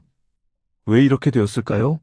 그 이유는 경제적, 사회적, 문화적 요인이 복합적으로 작용하고 있기 때문입니다. 실제로 한국보건사회연구원이 2022년에 발표한 보고서에서는 가족의 해체와 1인 가구의 증가, 그리고 종교적 신념의 변화가 전통적 재래 문화를 급격히 약화시키는 주요 요인이라고 분석했습니다. 특히 1인 가구 비율은 2023년 기준 35.5%에 달하며 통계청의 장래인구 추계에 따르면 2030년에는 전체 가구의 40% 가까이가 1인 가구가 될 것이라고 전망하고 있습니다. 가족이 흩어지고 함께 모이는 기회가 줄어드는 상황에서 과거처럼 제사 준비에 온 가족이 힘을 보탠다는 것은 점점 더 어려워지고 있다는 것이죠. 게다가 경제적 부담도 무시할 수 없습니다. 한국농수산식품유통공사회가 2024년 추석을 앞두고 조사한 자료에 따르면 전통시장 기준으로 차례상 한 상을 차리는데 평균 28만 7천 원에서 29만 8천 원이 소요된다고 합니다. 이는 2020년 대비 약 20% 이상 증가한 금액입니다.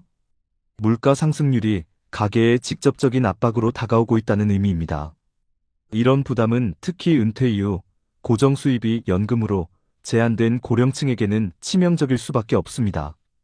실제로 한국노인인권센터가 2023년 말 발표한 보고서에 따르면 60세 이상 응답자의 62%가 제사 준비가 경제적으로 큰 부담이 된다라고 답했고, 그중 절반 이상은 앞으로 제사를 축소하거나 폐지하겠다는 의향을 밝혔습니다. 이러한 결과는 단순히 가계의 사정 때문만은 아닙니다. 문화적 인식의 변화 역시 중요한 요소입니다. 한국여성정책연구원이 2021년에 발표한 연구에 따르면 제사 준비 과정에서 여성에게 집중되는 가사노동이 가족 갈등의 주요 원인 중 하나로 지목되었습니다. 실제로 여성 응답자의 73%가 제사 때문에 갈등을 경험한 적이 있다고 답했으며, 이는 세대 간 갈등과 성역할에 대한 문제로도 이어졌습니다. 이제는 가족 구성원 모두가 함께 준비하거나 아예 간소화된 방식으로 전환하는 것이 불가피하다는 결론으로 이어지는 대목입니다. 해외의 경우도 마찬가지입니다.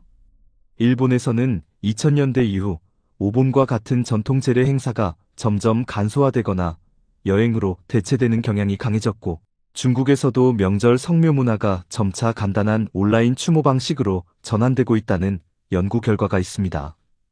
영국 옥스퍼드대 출판부에서 2019년에 발간된 한 인류학 논문에서도 세계적으로 전통적 일에는 간소화되는 방향으로 이동하고 있으며, 이는 산업화와 도시화 핵가족화의 결과라고 분석하고 있습니다.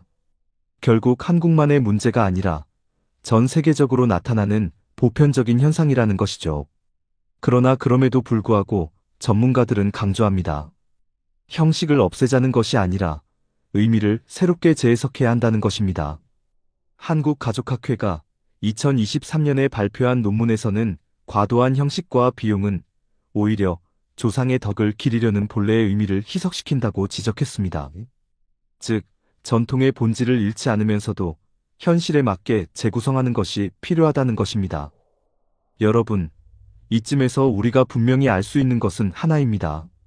지금 제사 문화가 무너지고 있는 것이 아니라 새로운 모습으로 변화하고 있다는 사실입니다.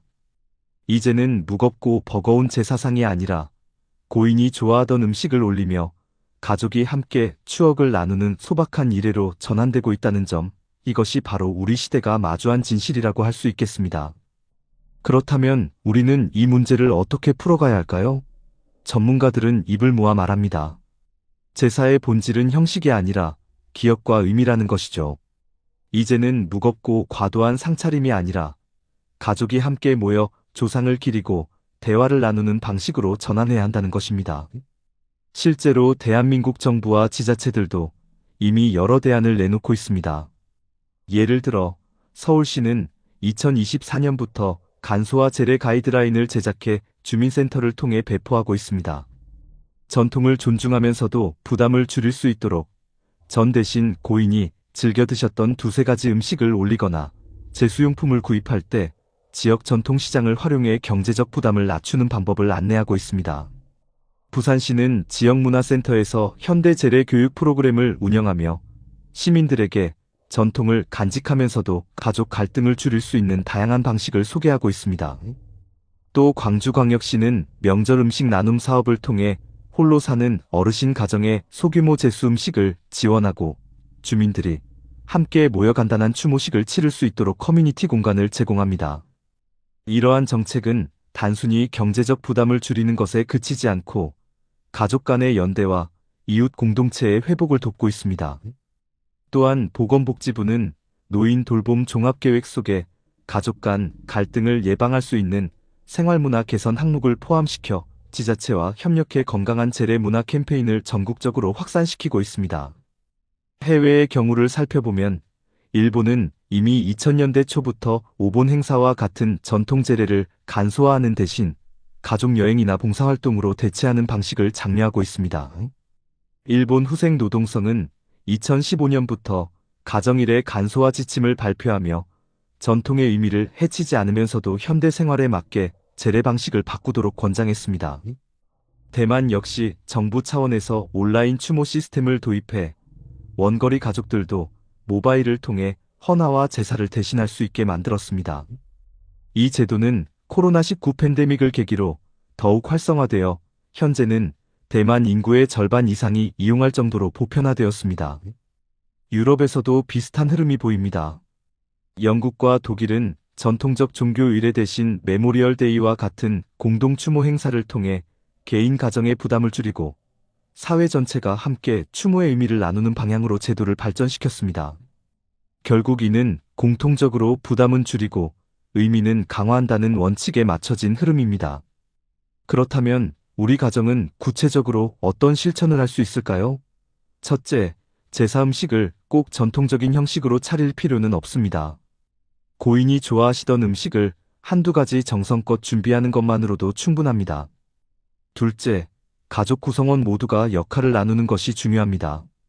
누군가는 장을 보고, 누군가는 요리를 하고, 누군가는 상차림과 정리를 맡는 방식으로 분담하면 특정 가족에게만 부담이 쏠리지 않습니다. 셋째, 정부와 지자체가 제공하는 다양한 재래 간소화 가이드를 적극 활용해보세요. 서울, 부산, 광주뿐만 아니라 전국 각지의 주민센터와 복지관에서 배포하는 안내 자료를 보면 실제로 많은 가정이 어떻게 갈등을 줄이고 있는지 사례를 접할 수 있습니다. 넷째, 해외 사례에서처럼 디지털 기술을 활용하는 것도 방법입니다. 요즘은 온라인 추모관과 같은 시스템이 확대되고 있으니 멀리 떨어져 있는 가족도 함께 참여할 수 있습니다. 마지막으로 전문가들은 강조합니다. 조상을 기리는 마음은 줄이지 않으면서도 살아있는 가족의 건강과 행복을 지켜야 한다. 결국 제사는 무거운 전통의 의무가 아니라 사랑과 기억을 이어가는 선택이어야 한다는 것이죠. 여러분, 이제는 우리도 변화의 길목에 서 있습니다. 과거의 방식을 답습할 것인지 아니면 새로운 의미로 바꾸어 갈 것인지는 우리의 선택에 달려 있습니다. 지금 바로 실천할 수 있는 작은 변화가 결국 가족의 건강을 지키고 다음 세대에게는 더 따뜻한 전통으로 이어질 수 있을 것입니다. 한때는 무겁던 상 위에 이제는 따뜻한 밥 한 그릇만 놓여 있어도 사랑은 식지 않고 기억은 살아 있습니다. 눈에 보이는 형식이 아니라 가슴에 남는 온기가 우리의 삶을 지탱합니다. 여러분, 오늘 우리가 함께 들은 두 사람의 이야기를 떠올려 보셨나요? 한쪽에는 평생 성실히 일했지만 제사의 무게와 경제적 부담을 홀로 짊어지다 결국 병원에 실려갔던 박재수 씨가 있었습니다. 오래된 냉장고에 가득 쑤셔 넣은 제사 음식이 오히려 삶을 무너뜨리고 부부의 갈등과 건강에 파탄을 불러왔던 안타까운 현실. 그 장면은 우리 모두의 마음을 아프게 했습니다. 반면 또 다른 쪽에는 욕심을 부리지 않고 미리 준비하며 형식보다 의미를 택한 이정호 씨가 있었습니다. 그는 퇴직금과 연금을 지켜내며 무리한 창업 대신 가족의 시간을 선택했습니다. 낡은 냉장고 속 단출한 반찬 몇 가지였지만 그 식탁 위에는 웃음과 대화가 넘쳐났습니다. 제사의 짐을 줄였더니 오히려 가족의 마음은 더 깊어지고 위기의 순간에도 준비된 자산으로 아내를 지킬 수 있었습니다. 여러분, 두 사례의 차이는 아주 작았습니다. 하나는 무거운 전통에 매여 삶을 짓눌렀고 다른 하나는 전통의 본질만 남겨 행복을 지켜냈습니다. 같은 세월을 살았지만 선택의 차이가 노후를 갈라놓았습니다. 이 이야기가 결코 남의 일이 아닌 이유는 지금 이 순간 우리 모두가 그 갈림길에 서 있기 때문입니다. 이제는 질문을 스스로에게 던져야 합니다. 나는 여전히 무거운 상을 차리며 지쳐갈 것인가? 아니면 가볍고 따뜻한 밥상으로 가족의 마음을 이어갈 것인가? 나는 불안 속에서 노후를 흔들리게 할 것인가? 아니면 준비된 삶으로 사랑하는 일을 지켜낼 것인가? 전문가들은 말합니다. 전통을 버리라는 것이 아니라 전통을 지금의 우리 삶에 맞게 다시 세워야 한다고. 정부와 지자체들도 간소화 가이드라인, 온라인 추모 시스템, 지역 공동체 재래 지원을 통해 길을 열어주고 있습니다. 해외의 일본, 대만, 유럽처럼 이미 간소화된 의례 속에서도 추모의 의미를 잃지 않고 있는 것처럼 우리도 변화를 선택할 수 있습니다. 여러분, 우리의 선택은 작지만 위대합니다. 제사라는 한 의식 안에서 우리는 가족의 건강을 지킬 수도 있고 갈등을 키울 수도 있습니다. 우리의 선택이 자녀들에게는 새로운 전통이 되고 손주들에게는 기억 속의 따뜻한 이야기로 남습니다. 오늘 이 영상을 보고 계신 50대, 60대, 70대 여러분, 이제는 더 이상 남의 이야기가 아닙니다. 지금 당장 우리 가정에서 작은 변화를 시작해보는 건 어떨까요? 무거운 제사상 대신 고인이 좋아하던 된장찌개 한 그릇을 올리고 가족이 함께 앉아 대화를 나누는 것, 그것이 바로 우리가 지켜야 할 진짜 전통 아닐까요? 눈물을 흘리며 고개 숙여 절하는 것만이 효가 아닙니다. 살아있는 가족에게 웃음을 주고 서로의 건강을 지켜주는 것, 그것이야말로 가장 큰 효도이고 우리가 남길 수 있는 사랑입니다. 여러분, 이제는 우리의 선택이 남았습니다. 비참함을 남길 것인가, 따뜻함을 남길 것인가? 그 답은 우리 한 사람 한 사람의 용기와 결정 속에 있습니다. 사랑은 상 위의 음식이 아니라 함께 나누는 대화 속에 있고, 행복은 형식이 아니라 살아있는 이들의 웃음 속에 있습니다. 이제 여러분의 작은 선택이 가족의 미래를 바꾸고 우리 모두의 내일을 더 따뜻하게 만들 것입니다. 여러분, 최근 뉴스 보셨습니까? 55세 남성이 은퇴 2해 만에 생활비를 감당하지 못해 결국 부모님의 집으로 다시 들어갔다는 충격적인 소식이 있었습니다. 월세와 병원비, 물가 상승이 한꺼번에 덮치면서 순식간에 통장이 바닥났다는 겁니다. 혹시 남 얘기 같으신가요? 지금도 장바구니 물가가 오르고 감기 한 번 걸려 병원 다녀오면 몇십만 원이 훌쩍 빠져나가는데 나도 은퇴 후 이렇게 되는 건 아닐까? 불안해지지 않으십니까? 실제로 40대, 50대, 60대라면 누구나 이 걱정에서 자유롭지 못합니다. 더 무서운 건 지금 쓰는 생활비가 은퇴 후 줄어드는 게 아니라 오히려 늘어난다는 사실입니다. 집에 있는 시간이 길어지면 전기세와 난방비가 더 들고 나이가 들수록 건강검진 영양제 병원비는 눈덩이처럼 불어납니다. 주말에만 즐기던 문화생활과 여행도 평일까지 이어지면서 지출은 더 커지고요. 이미 수많은 부부들이 이 현실을 경험하며 은퇴하면 생활비가 절반이면 되겠지라는 착각이 얼마나 위험한지 깨닫고 있습니다. 하지만 반대로 지금부터 생활비 구조를 제대로 점검한 사람들은 안정된 노후를 보내고 있죠. 여러분, 선택은 지금입니다. 오늘 이 영상을 끝까지 보신다면 50대 부부 생활비, 이 정도면 더 이상 고민 끝이라는 분명한 해답을 얻으실 수 있습니다. 지금 놓치면 앞으로 더 큰 후회로 돌아올지 모릅니다. 본격적인 영상 시작 전에 구독과 좋아요는 영상 제작에 정말로 큰 힘이 됩니다. 또한 오늘의 영상에는 위에 말씀드린 내용과 관련된 대한민국에서 일어나고 있는 비참한 사례 한 가지와 그와 반대되는 사례를 소개해드리겠습니다. 여러분들이 다 들어보시고 어느 쪽이 내가 원하는 노후의 인생인지 생각해보시는 시간이 되시기 바라겠습니다.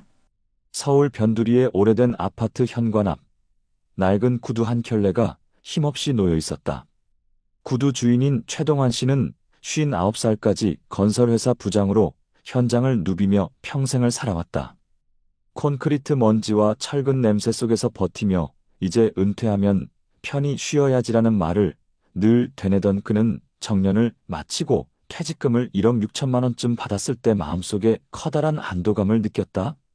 아내는 작은 꽃다발을 건네며 여보, 이제는 우리도 여유롭게 살자. 당신 고생 많았어라고 말했고 그 순간 최 씨는 낡은 구두를 벗어 던지고 새 신발을 신는 기분이었다. 하지만 은퇴 후의 삶은 그가 그렸던 풍경과는 전혀 달랐다. 처음 몇 달은 자유롭고 즐거웠다. 오랜 친구들과 만나 소주잔을 기울이며 이제야 진짜 내 인생을 산다고 자랑하기도 했고 그동안 미뤄둔 여행도 다녀왔다. 그러나 매달 카드 명세서를 받아들 때마다 불안이 스며들었다.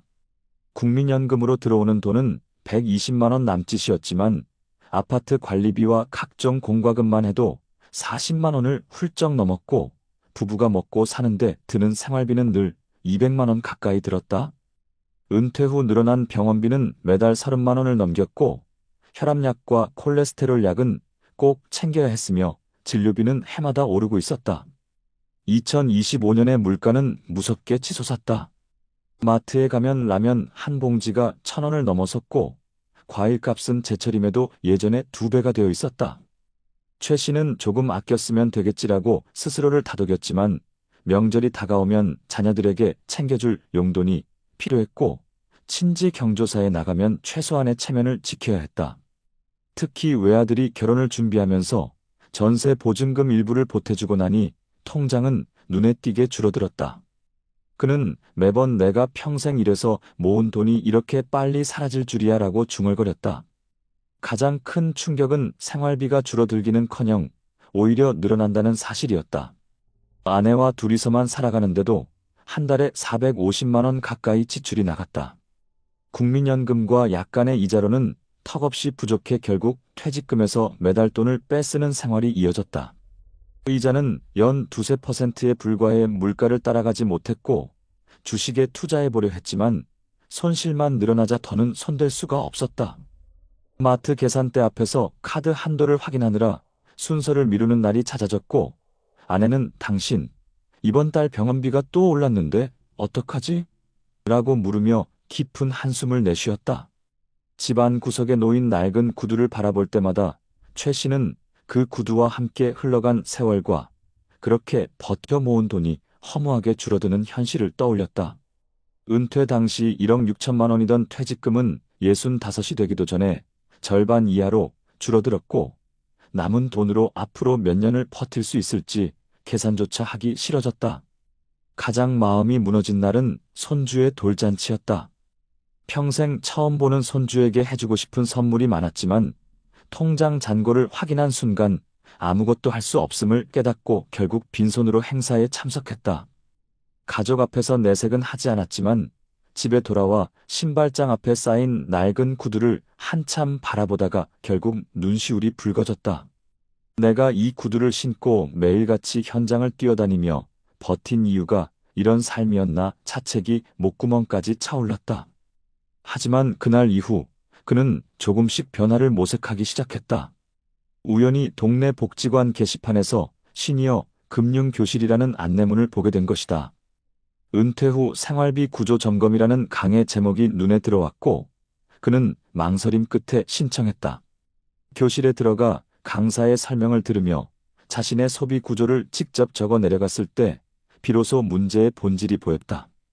지금까지 자신이 정확히 파악하지 못했던 지출 항목, 매달 들어가는 고정비와 비정기 지출, 나이가 들수록 늘어날 의료비와 여가비가 현실적으로 얼마나 큰 부담인지 깨닫게 된 것이다. 최 씨는 집으로 돌아와 아내와 마주 앉아 처음으로 진지하게 생활비 이야기를 꺼냈다. 우리 매달 얼마를 쓰고 있는지 제대로 계산해보자. 두 사람은 영수증을 모아 항목별로 나눠봤다. 관리비, 통신비, 교통비, 병원비, 외식비, 경조사비, 여행비, 그리고 명절 비용까지. 단순히 아껴 쓰면 된다고 생각했던 지출이 실제로는 한 달 평균 500만 원에 가까웠다는 사실을 확인한 순간 두 사람은 아무 말도 하지 못한 채 서로를 바라보기만 했다. 그러나 그 침묵 속에는 앞으로 무언가 바꿔야 한다는 무거운 합의가 있었다. 여러분, 이 이야기는 결코 특별하지 않습니다. 낡은 구두처럼 오래 버틴 세월의 흔적은 남아있지만 은퇴 후 생활비는 생각보다 훨씬 가혹하게 다가옵니다. 집에 있는 시간이 길어지면 고정비는 늘어나고 나이가 들수록 건강 비용은 3배 이상 불어납니다. 아무리 줄여 써야지 다짐해도 현실은 그렇게 호락호락하지 않습니다. 혹시 지금 여러분의 집에도 달아빠진 신발 한 켤레가 있지 않습니까? 그 구두가 보여주는 건 단순한 시간이 아니라 앞으로 닥쳐올 생활비의 무게일지 모릅니다. 이 이야기가 남의 일이 아니라는 사실, 여러분도 느껴지지 않으십니까? 최동환 씨는 복지관에서 들었던 강의를 떠올리며 아내와 함께 지출 구조를 다시 정리하기 시작했다. 지금까지는 단순히 생활비는 대략 얼마라는 식으로만 생각했지만 이제는 세세하게 항목을 나누어 계산했다. 관리비와 전기, 수도, 가스 같은 경상비는 매달 150만 원이 꼬박꼬박 들어갔다. 출퇴근을 하지 않아 교통비가 줄어들 줄 알았지만 집에만 있으면 답답하다며 동네를 오가다 보니 오히려 비슷한 수준이 유지되었다. 의료비는 이미 매달 30만 원이 넘었고 나이가 들수록 건강검진과 약가, 물리치료비는 늘어날 수밖에 없었다. 여기에 문화와 여가 활동으로 쓰는 비용이 50만 원, 장을 보거나 생필품을 사는데 70만 원, 외식비가 80만 원 가까이 나갔다. 명절이나 자녀 생일, 경조사에는 한 달 평균 30만 원, 여행 경비를 나눠 계산하니 매달 또 30만 원이 추가되었다. 자동차 유지비와 계절마다 필요한 옷까지 구입해도 적지 않은 돈이 나갔다. 종합해보니 한 달 생활비는 평균 500만 원에 육박했다. 국민연금으로 들어오는 120만 원과 퇴직금 이자로는 턱없이 모자라 결국 퇴직금을 계속 깎아 쓰는 구조였다. 이 상황을 더는 방치할 수 없다는 생각이 들었다. 최 씨는 처음에는 체면 때문에 망설였지만 결국 지역 시니어 일자리 프로그램에 지원했다. 나이 들어서 무슨 일을 하냐는 생각이 있었지만 강의에서 들은 말이 떠올랐다. 은퇴 후에는 단순히 돈을 버는 게 아니라 조금이라도 소득이 따라와야 삶이 지속된다. 그는 처음으로 복지관의 안전관리 도우미 일자리에 나갔다. 하루 4시간 정도 아파트 단지를 돌며 전등이나 소화기를 점검하는 일이었다. 한 달에 150만 원 정도가 들어왔는데 이 소득이 생활비 구조를 완전히 바꿔놓았다. 아내도 집에만 있던 생활에서 벗어나 동네 아이들에게 책을 읽어주는 봉사활동을 시작했는데 소정의 활동비가 매달 몇만 원이라도 보탬이 되었다. 두 사람은 우리도 다시 사회에서 쓰임이 있다는 게 고맙다며 웃음을 되찾기 시작했다.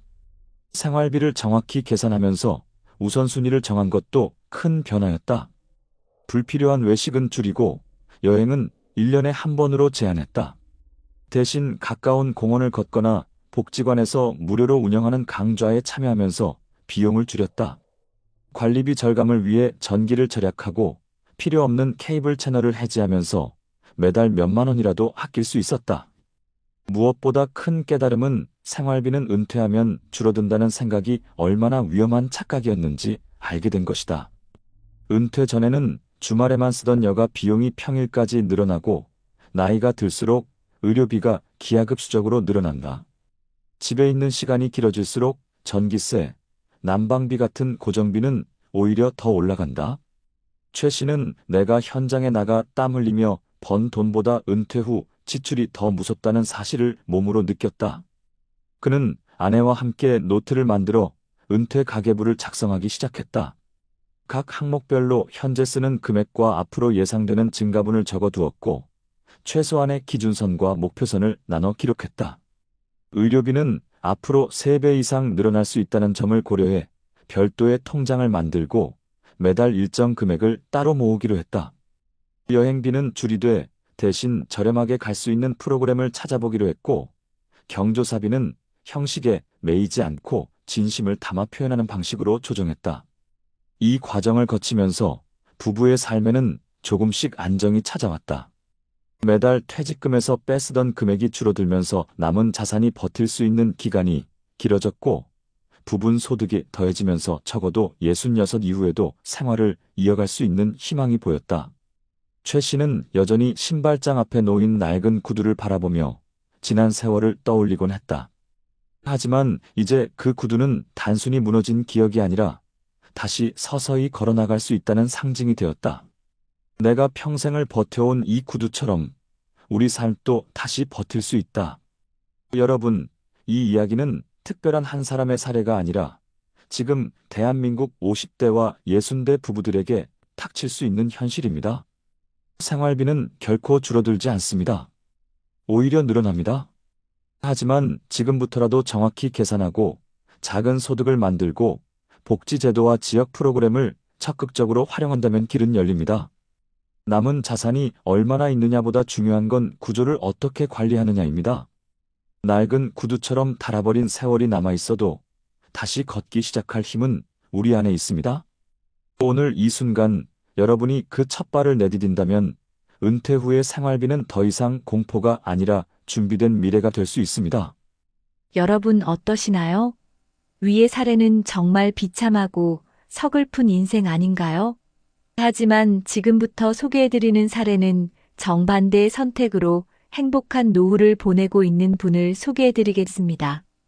경기도 용인에 사는 60세 김성준 씨는 공무원으로 35해를 근무하다가 2024년에 명예롭게 퇴직했다.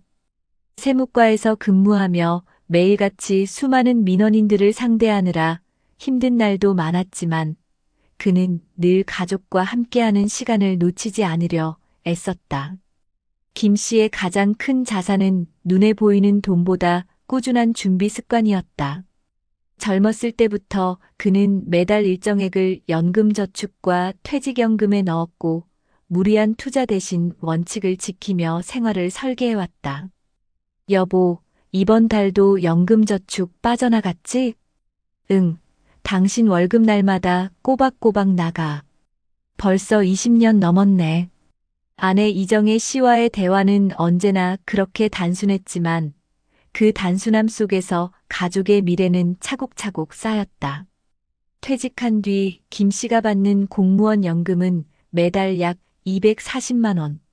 그리고 그동안 준비한 개인연금과 퇴직연금에서 추가로 120만 원이 들어왔다. 합치면 매달 360만 원의 안정적인 소득이 생긴 셈이다.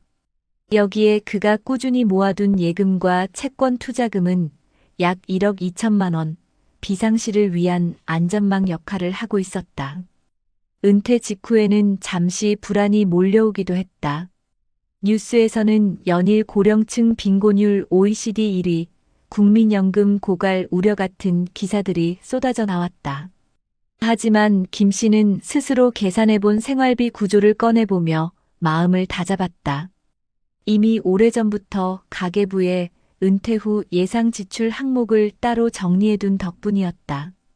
식비와 생활비로 매달 160만 원, 관리비와 공과금이 40만 원, 의료비는 평균 30만 원, 문화여가비 50만 원, 교통비 20만 원, 경조사와 비정기 지출로 40만 원. 합치면 340만 원 정도였다. 즉, 매달 들어오는 연금만으로도 대부분 충당이 가능했다. 아내와 둘이 살기에 자녀 교육비나 대출이자는 이미 오래전에 사라진 상태였다. 물론 예상치 못한 지출이 전혀 없는 것은 아니었다. 지난해 여름 아내가 허리 디스크 치료를 위해 몇 달간 병원에 다녔는데 그때는 의료비가 크게 늘었다. 하지만 김 씨는 비상예비금 통장에서 바로 충당했고 생활에 큰 타격은 없었다. 그는 늘 말하곤 했다. 내가 젊었을 때부터 조금씩 나눠둔 게 이렇게 도움이 되네. 돈이 많고 적고의 문제가 아니라 준비했느냐 안 했느냐가 차이를 만드는 거야. 집안 분위기도 밝았다. 아내는 동네 주민센터에서 운영하는 요가 프로그램에 다니며 건강을 챙겼고 김 씨는 시니어 대학에서 서예를 배우며 새로운 취미를 찾았다. 주말이면 손주가 놀러와 거실 가득 웃음소리가 퍼졌다. 어느 날 저녁 손주가 그의 무릎에 앉아 말했다. 할아버지, 나중에 나도 할아버지처럼 일찍 준비할 거야. 김 씨는 웃으며 대답했다. 그래, 미래는 그냥 오는 게 아니란다. 조금씩 준비해야 행복하게 맞을 수 있어. 그 말에 아내도 고개를 끄덕였다. 여보, 우리 참 잘 살아온 것 같아. 남들처럼 크게 벌지는 못했지만 이렇게 걱정 없는 노후를 보내는 게 진짜 복인 것 같아. 여러분, 김성준 씨의 이야기는 결코 특별한 재벌의 삶이 아니다. 평범한 공무원으로 성실히 일하고 무리하지 않고 매달 일정액을 꾸준히 저축한 덕분에 맞이한 결과다. 위 사례처럼 퇴직금을 무계획하게 쓰고 불안에 휩싸이는 대신 그는 현실을 직시하고 미리 대비했기 때문에 여전히 안정적이고 행복한 생활을 이어가고 있다. 2025년 대한민국의 가혹한 물가 속에서도 그는 주눅 들지 않는다.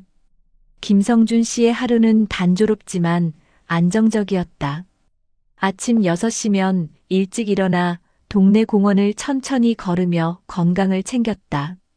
2025년 들어 건강보험료와 병원비가 올랐다는 뉴스를 접할 때마다 그는 내가 지금이라도 운동하는 게 가장 큰 절약이라며 스스로 다짐했다. 집으로 돌아오면 아내가 정성스레 끓여준 미역국이 식탁 위에 놓여 있었고 두 사람은 함께 아침을 먹으며 하루의 일정을 이야기했다. 오늘 오후에는 복지관 강의 있지? 응, 서예 수업 끝나고 바로 장도 보고 올게. 이런 대화가 그의 노후 일상을 보여주는 단편이었다. 생활비는 계획대로 운영됐다. 부부가 세운 원칙은 간단했다. 첫째, 지출은 늘 현금 흐름 안에서 해결한다. 둘째, 비정기 지출은 연간 예산을 나눠 월 단위로 관리한다. 셋째, 갑작스러운 지출은 비상 통장에서만 사용한다. 이런 원칙 덕분에 큰 혼란 없이 생활을 이어갈 수 있었다. 김 씨는 매달 들어오는 연금과 퇴직연금만으로도 대부분의 생활비를 충당했지만 혹시 모를 상황에 대비해 작은 보조소득도 만들었다. 그는 동네 도서관에서 아이들에게 책을 읽어주는 자원봉사를 하며 소정의 활동비를 받았고 주민센터에서 요청하는 회계 자문 봉사에도 참여했다. 매달 100만 원 정도의 보조소득이 생겼는데 이 돈은 손주 교육비나 가족 여행 자금으로 따로 모아두었다. 그는 이렇게 말했다. 내가 다시 큰 돈을 벌 수는 없지만 적어도 누군가에게 도움을 주면서 소득까지 생기니 보람이 크네. 아내 역시 동네 문화센터에서 요리 강좌를 맡아 매주 이틀씩 아이들과 젊은 주부들에게 반찬을 가르쳤다. 강사료는 많지 않았지만 생활비 부담을 줄이고 성취감을 느끼기엔 충분했다. 두 사람은 은퇴 후에도 사회와 연결되어 있다는 사실이 마음을 든든하게 만들었다. 2025년의 물가는 여전히 높았다. 채소와 과일값이 오르자 김 씨 부부는 아파트 단지 옆 작은 텃밭을 분양받아 직접 상추와 고추를 길렀다. 아침마다 텃밭에서 난 채소를 따와 상에 올릴 때면 아내는 웃으며 말했다. 여보, 우리가 이렇게 직접 키우니 얼마나 좋아. 돈도 아끼고 건강에도 좋고. 최 씨는 고개를 끄덕이며 대답했다. 이게 진짜 사는 맛이지. 생활비 구조를 꼼꼼히 관리한 덕분에 두 사람은 매달 20만 원 정도를 남길 수 있었고 남는 돈은 노후 의료비 적립 통장에 차곡차곡 넣었다. 그는 늘 말하곤 했다. 지금 여유가 있다고 쓰면 금방 사라져. 조금씩이라도 남겨야 나중에 더 든든하지. 무엇보다 중요한 건 마음의 평안이었다. 그는 친구 모임에 나가도 빚이나 생활비 걱정으로 한숨 쉬는 경우가 적었고 오히려 다른 이들이 너는 어떻게 그렇게 여유로워 보이냐고 물을 정도였다. 그럴 때마다 김 씨는 웃으며 말했다. 큰 비결 없어. 그냥 젊을 때부터 조금씩 준비한 거야. 생활비는 줄지 않아. 늘어난다는 걸 알았으니까 미리 대비했지. 주말이면 가족들이 모여 집안이 북적였다. 손주들이 거실을 뛰어다니며 웃음을 터뜨렸고 아들은 아버지 덕분에 저도 준비를 조금씩 시작했어요 라고 말했다. 그 말에 김 씨는 낡은 책장 위에 올려둔 두툼한 가계부를 손주에게 보여주며 미소 지었다. 미래는 그냥 오지 않는다. 준비한 만큼만 오는 거란다. 여러분, 김성준 씨의 이야기는 거창한 성공담이 아니다. 그는 평범한 공무원으로 살아왔지만 노후를 대비해 작은 습관을 지켜낸 덕분에 지금은 걱정 없는 삶을 살고 있다. 매달 안정적인 연금과 보조소득, 그리고 치밀한 생활비 관리가 그의 노후를 든든하게 만들었다. 같은 시대를 살아가는 많은 동년배들이 불안과 두려움에 시달리는 가운데 그는 정반대의 길을 걷고 있다. 여러분의 집에도 아마 달아빠진 신발 한 켤레가 있을 것이다. 그 신발이 고단했던 삶의 흔적이라면 김 씨에게는 또 다른 의미다. 그 신발을 보며 그는 말한다. 이 구두가 보여주는 건 내가 걸어온 길이고 앞으로 걸어갈 길이기도 하다. 준비한 사람만이 당당히 걸어갈 수 있다. 여러분, 숫자로 직접 확인해 보면 훨씬 더 현실이 와닿습니다. 통계청이 발표한 2024년 가계동향 조사에 따르면 우리나라 가계당 월 평균 소비 지출은 약 289만 원으로 집계됐습니다. 전년보다 3.5% 늘어난 수치인데 여기서 중요한 건 은퇴 후라고 해서 지출이 줄어드는 게 아니라는 겁니다. 실제로 2024년 소비자 물가 상승률은 2.3%로 기록됐고 한국은행은 2025년에도 약 1.9% 수준의 물가 상승을 전망하고 있습니다. 라면 한 봉지가 1,000원을 훌쩍 넘고 전기가스 난방비는 겨울마다 기록을 새로 쓰는 지금 은퇴하면 생활비가 반으로 줄어든다는 생각은 착각일 뿐이라는 사실을 수치가 말해주고 있는 겁니다.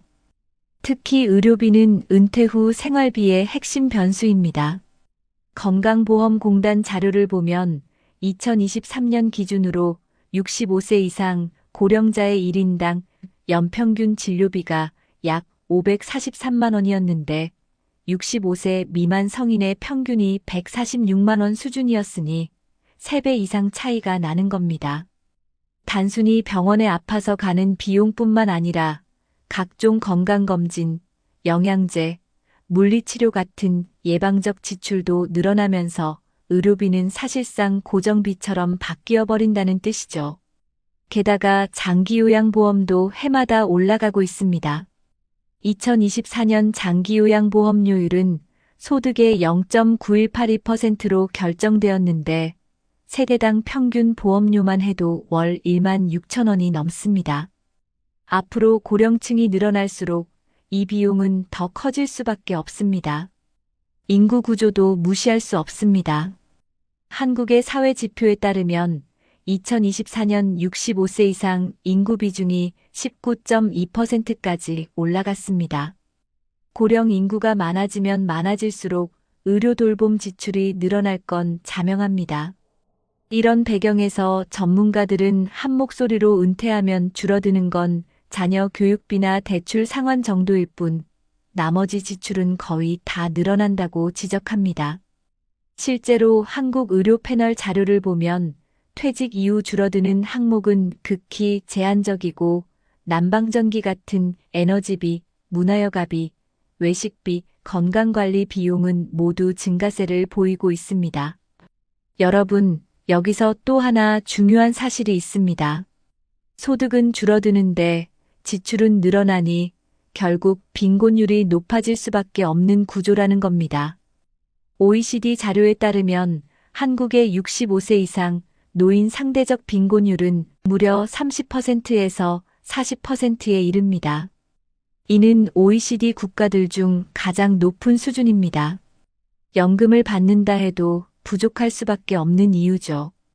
왜냐하면 국민연금의 소득 대체율이 점점 떨어지고 있기 때문입니다. OECD 펜션즈 앳 어 글랜스 보고서에 따르면 한국의 국민연금 목표 소득 대체율은 2028년에 40%까지 낮아집니다. 게다가 법정 수급 연령은 2033년까지 단계적으로 65세로 올라갑니다. 결국 연금만 믿고 버티겠다는 계획은 현실성이 떨어질 수밖에 없습니다. 여기에 노동시장 구조도 변수입니다. 60세 정년 이후에는 대부분의 사람들이 단시간, 단순 노동으로 재취업을 합니다. 실제 조사에 따르면 60대 이상 취약 고용 비중이 70% 가까이에 달한다고 합니다. 은퇴 전 받던 월급의 절반도 안 되는 소득으로는 늘어나는 생활비를 감당하기 어렵다는 말이죠. 결국 소득이 갑자기 뚝 끊기지 않고 점진적으로 줄어들 수 있도록 설계하는 게 핵심인데 많은 분들이 이 부분을 간과하고 있다는 게 문제입니다. 이쯤 되면 여러분도 느끼실 겁니다. 통계는 우리에게 아주 명확한 메시지를 줍니다. 첫째, 물가와 소비는 은퇴 후에도 줄지 않고 오히려 올라간다. 둘째, 65세 이후 의료 돌봄 지출은 급격히 늘어난다. 셋째, 고령 인구는 점점 많아지고 있다. 넷째, 연금은 대체율이 낮아지고 수급 나이는 늦춰지고 있다. 다섯째, 노동시장의 구조적 한계로 소득 공백이 생길 위험이 크다. 결국 은퇴하면 생활비가 절반으로 줄어든다는 생각은 잘못된 가정이라는 거죠. 그러니까 오늘 보신 두 사례, 즉 무계획으로 퇴직금을 갉아먹다 불안에 빠진 사람과 생활비 구조를 정확히 계산하고 보조소득을 만들어 안정된 삶을 누리는 사람의 차이는 바로 여기에서 갈라집니다. 통계가 보여주듯 노후를 준비할 때 중요한 건 단순히 얼마를 가지고 시작했느냐가 아니라 매달 얼마를 어떤 항목으로 어떤 순서로 쓰고 채워 넣느냐입니다. 여러분, 숫자는 결코 거짓말하지 않습니다. 이 현실을 직시한 사람만이 준비된 노후를 맞이할 수 있습니다. 여러분, 들어보세요. 지금까지 문제점을 함께 짚어봤는데요. 이번에는 그럼 이것을 어떻게 해결할 수 있을까? 라는 실질적인 이야기를 풀어보겠습니다. 먼저 국내 얘기부터 시작하죠. 우리 정부는 현재 기초연금을 통해 65세 이상 저소득층 노인 약 70%에게 매달 무조건 현금 약 30만 원 정도를 지원하고 있습니다. 이게 사실 은퇴 이후 기본 생활비를 확보하는 가장 기초적인 안전망입니다. 특히 기초연금 수급자들에게는 이동통신요금도 일부 감면해주는 정책도 더해져서 부담을 조금이라도 줄여줍니다. 또한 65세 이상 노인을 대상으로 활발히 운영되고 있는 노인 일자리 및 사회활동 지원 사업은 단순히 돈을 드리는 것이 아니라 공익 형사회 서비스 혁민 간형으로 나뉘어 노인들이 생산적인 활동을 이어가도록 돕고 있고 참여자들은 활동비와 사회적 역할을 얻게 됩니다. 보건복지부 대표 홈페이지. 아울러 신중년 경력형 일자리 사업은 50세 이상 70세 미만의 은퇴 전문가들이 사회적 비영리 기관에서 자신의 경력을 살려 활동할 수 있도록 지원하고 활동 실비와 수당을 제공하고 있어요. 여기에 지방자치단체 차원의 지원도 있습니다. 예컨대 시니어 복지관이나 경로당 같은 어르신 여가 건강돌봄 시설이 지방정부 중심으로 운영되고 있고 텃밭 프로그램, 무료 강좌, 커뮤니티 활동 등의 다양한 서비스를 저비용 또는 무료로 제공해 사회적 고립과 지출 부담을 동시에 줄여줍니다. 그리고 노인 맞춤 돌봄 서비스, 재가 노인 복지 서비스 같은 맞춤형 복지는 경증 돌봄이 필요한 노인에게 방문 서비스를 제공해 병원이나 시설에 가는 대신 집에서 돌봄을 받을 수 있게 해주죠. 2025년부터는 연금과 이를 병행해도 연금 감액이 덜하도록 제도를 완화하고 있습니다. 정부는 부부가 연금을 받을 때 감액되던 기초연금 삭감률을 단계적으로 낮추는 개편안을 준비 중이라고 발표했습니다. 이제 해외 사례도 하나 소개해 볼게요. 미국이나 캐나다, 네덜란드에서 운영되는 엘더 빌러지 시니어 빌리지라는 공동체 모델입니다. 이들은 어르신들이 에이징 인 플레이스, 즉 자신의 집에서 편안히 살아갈 수 있도록 교통, 집안 수리, 사회활동 등을 자원봉사 중심으로 지원해주는 커뮤니티 시스템입니다. 비용이 거의 들지 않으면서도 사회적 연결망을 유지하게 돼 건강과 생활 안정에 큰 도움이 되죠. 마지막으로 유튜브 시청자분들이 실제로 활용할 수 있도록 정리해 드릴게요. 첫째, 기초연금 대상자라면 신청을 놓치지 마세요. 둘째, 노인 일자리, 신중년 일자리처럼 공익적이면서도 활동비 및 수당이 나오는 프로그램을 활용하면 생활비 부담도 줄고 사회적 관계도 유지할 수 있습니다. 셋째, 가까운 경로당이나 복지관에서 제공하는 무료 강좌, 텃밭, 봉사활동을 통해 지출은 줄이고 삶의 활력은 살려보세요. 넷째, 지방자치단체의 돌봄, 재가 서비스처럼 집에서 받을 수 있는 지원은 활용하지 않으면 매우 아까운 자원입니다. 그리고 다섯째, 엘더 빌러지 같은 커뮤니티 모델은 우리도 시니어 센터나 자원봉사 네트워크를 통해 충분히 구현할 수 있으니 지역에 제안하거나 참여해 보시면 좋습니다. 이처럼 정부와 지자체, 그리고 해외 모델까지 결합하면 은퇴 이후의 불안은 조금씩 해소될 수 있습니다. 여러분이 이 제안을 통해 조금이라도 마음의 짐을 덜고 실제 행동으로 옮기신다면 노후 걱정은 이제 준비된 삶의 시작으로 바뀔 수 있습니다. 낡아빠진 구두 한 켤레가 있습니다. 한때는 반짝이며 도시의 거리를 바쁘게 걸었지만 세월은 그 가죽을 닳게 만들고 밑창은 기울어졌습니다. 그러나 그 구두에는 오랜 세월 성실히 걸어온 발자취와 앞으로도 당당히 걸어갈 희망이 함께 새겨져 있습니다. 여러분, 오늘 우리는 두 사람의 삶을 마주했습니다. 퇴직금을 무계획으로 썼다가 노후 불안 속에 매일이 걱정으로 얼룩진 사람, 그리고 생활비를 꼼꼼히 따지고 작은 일자리와 지자체 프로그램을 활용하며 지금도 웃음으로 하루를 시작하는 사람. 둘 다 평생 열심히 살아왔다는 점에서는 똑같았지만 준비의 유무가 마지막 인생의 풍경을 이렇게나 다르게 만들었습니다. 한쪽은 매일 통장 잔고를 확인하며 두려움에 떨었고 다른 한쪽은 손주와 함께 웃으며 밥상머리에서 미래를 이야기했습니다. 누구의 잘못이거나 누구의 탓이 아닙니다. 단지 삶을 바라보는 태도와 준비가 달랐을 뿐입니다. 이제 묻고 싶습니다. 여러분은 어떤 길을 걷고 싶으십니까? 눈물로 후회하는 길입니까? 아니면 감사와 행복으로 마무리하는 길입니까? 세상은 점점 더 빠르게 변하고 있습니다. 물가는 오르고 의료비는 늘어나고 노후의 길은 길어졌습니다. 그 길에서 준비 없는 발걸음은 쉽게 지치고 준비된 발걸음은 끝까지 당당히 걸어갑니다. 여러분, 노후는 우리 모두가 반드시 마주해야 하는 두 번째 인생입니다. 앞서 보신 행복한 사례처럼 되기 위해서는 지금부터라도 작은 준비가 필요합니다. 연금 하나 더 점검하고 생활비 구조를 정리하고 지역사회에서 제공하는 프로그램을 적극적으로 활용하세요. 그 작은 발걸음이 쌓여 인생 후반에 큰 차이를 만들어냅니다. 낡은 구두처럼 우리 삶도 언젠가는 해지고 닳아갑니다. 하지만 그 닳아진 자국이 후회로 얼룩질지 아니면 웃음과 감사의 흔적으로 남을지는 지금 우리의 선택에 달려 있습니다.